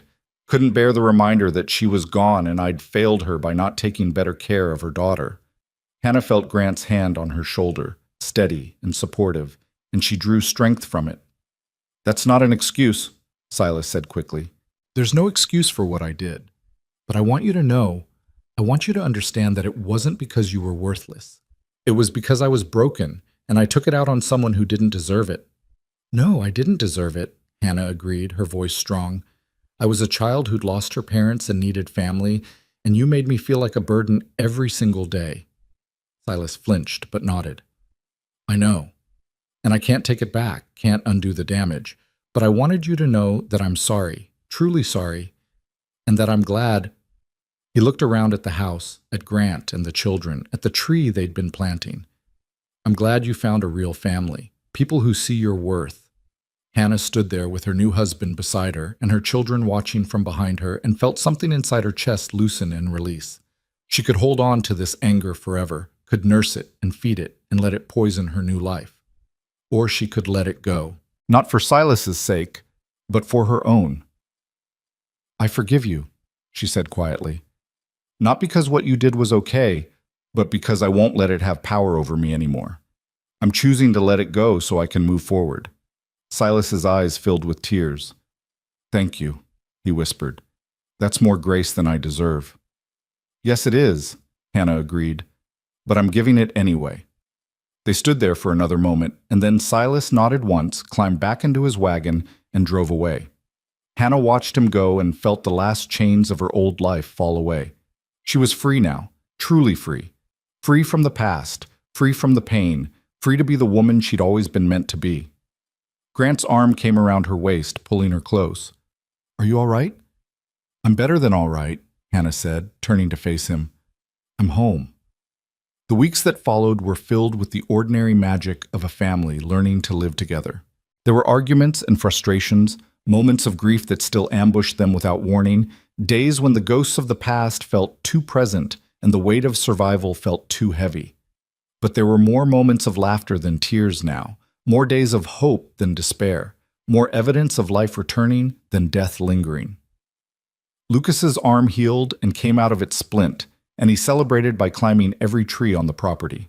Jonah continued her lessons and proved to have a gift for reading, devouring every book they owned, and begging for more. Becky grew like a weed, her vocabulary expanding daily, her questions about the world becoming more complex and harder to answer. And Grant learned to smile again, to laugh without guilt, to hold Hannah's hand in daylight without feeling like he was betraying a memory. He told stories about his first wife sometimes, keeping her alive in the children's hearts, and Hannah listened and added her own observations, helping the children understand that they could love both mothers without choosing between them. On a warm day in early June, Hannah stood in the wildflower field with her hand on her belly, feeling the first flutters of new life growing inside her. She hadn't told Grant yet, had only just become certain herself. But she knew. A child. Their child. A symbol of the family they'd built from broken pieces.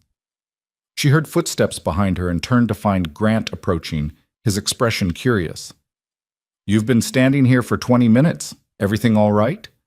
Hannah smiled and took his hand, placing it on her still flat stomach. "We're going to have a baby." Grant went very still. His eyes widened, his mouth opened, and for a moment no sound came out. Then he pulled her into his arms and held her so tight she could barely breathe, and she felt his shoulders shaking with emotion. "A baby," he whispered against her hair. "Our baby." "Our baby," Hannah confirmed. "A new life, a new beginning." When Grant pulled back, his face was wet with tears, but he was smiling, that full, genuine smile that transformed him completely. "Another Mercer," he said in wonder. "Another child to love." "Are you happy?" Hannah asked, suddenly nervous. "Happy?" Grant laughed, the sound joyful and free. "Hannah, I'm beyond happy. I'm grateful. I'm blessed. He stopped, cupped her face in his hands. "I'm so in love with you, it terrifies me sometimes."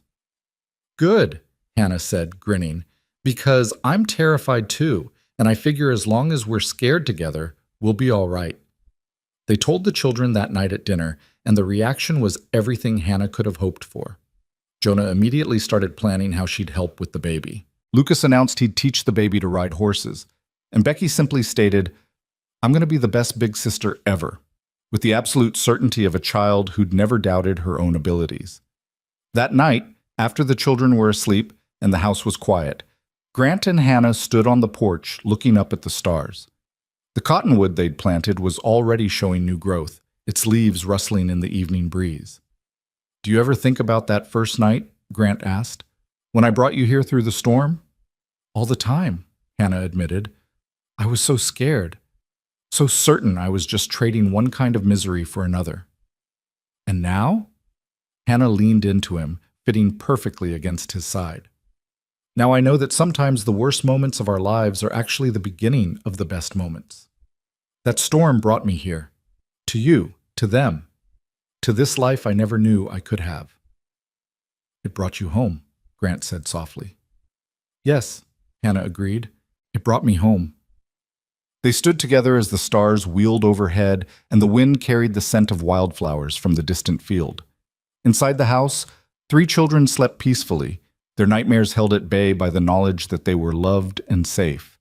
And in Hannah's womb, a new life was beginning, a child who would grow up knowing only love, only security, only the certainty that they were wanted. Under the wide Wyoming sky, the Mercer family had learned to live again. They'd taken their grief and their fear and their brokenness and had forged something new from it, something stronger, something that would last. Hannah had come to them as property, as something bought and sold, but she'd become something infinitely more precious. She'd become the heart of a home that had learned to beat again. She'd become the warmth that melted frozen places. She'd become the proof that love could grow in the spaces left by loss.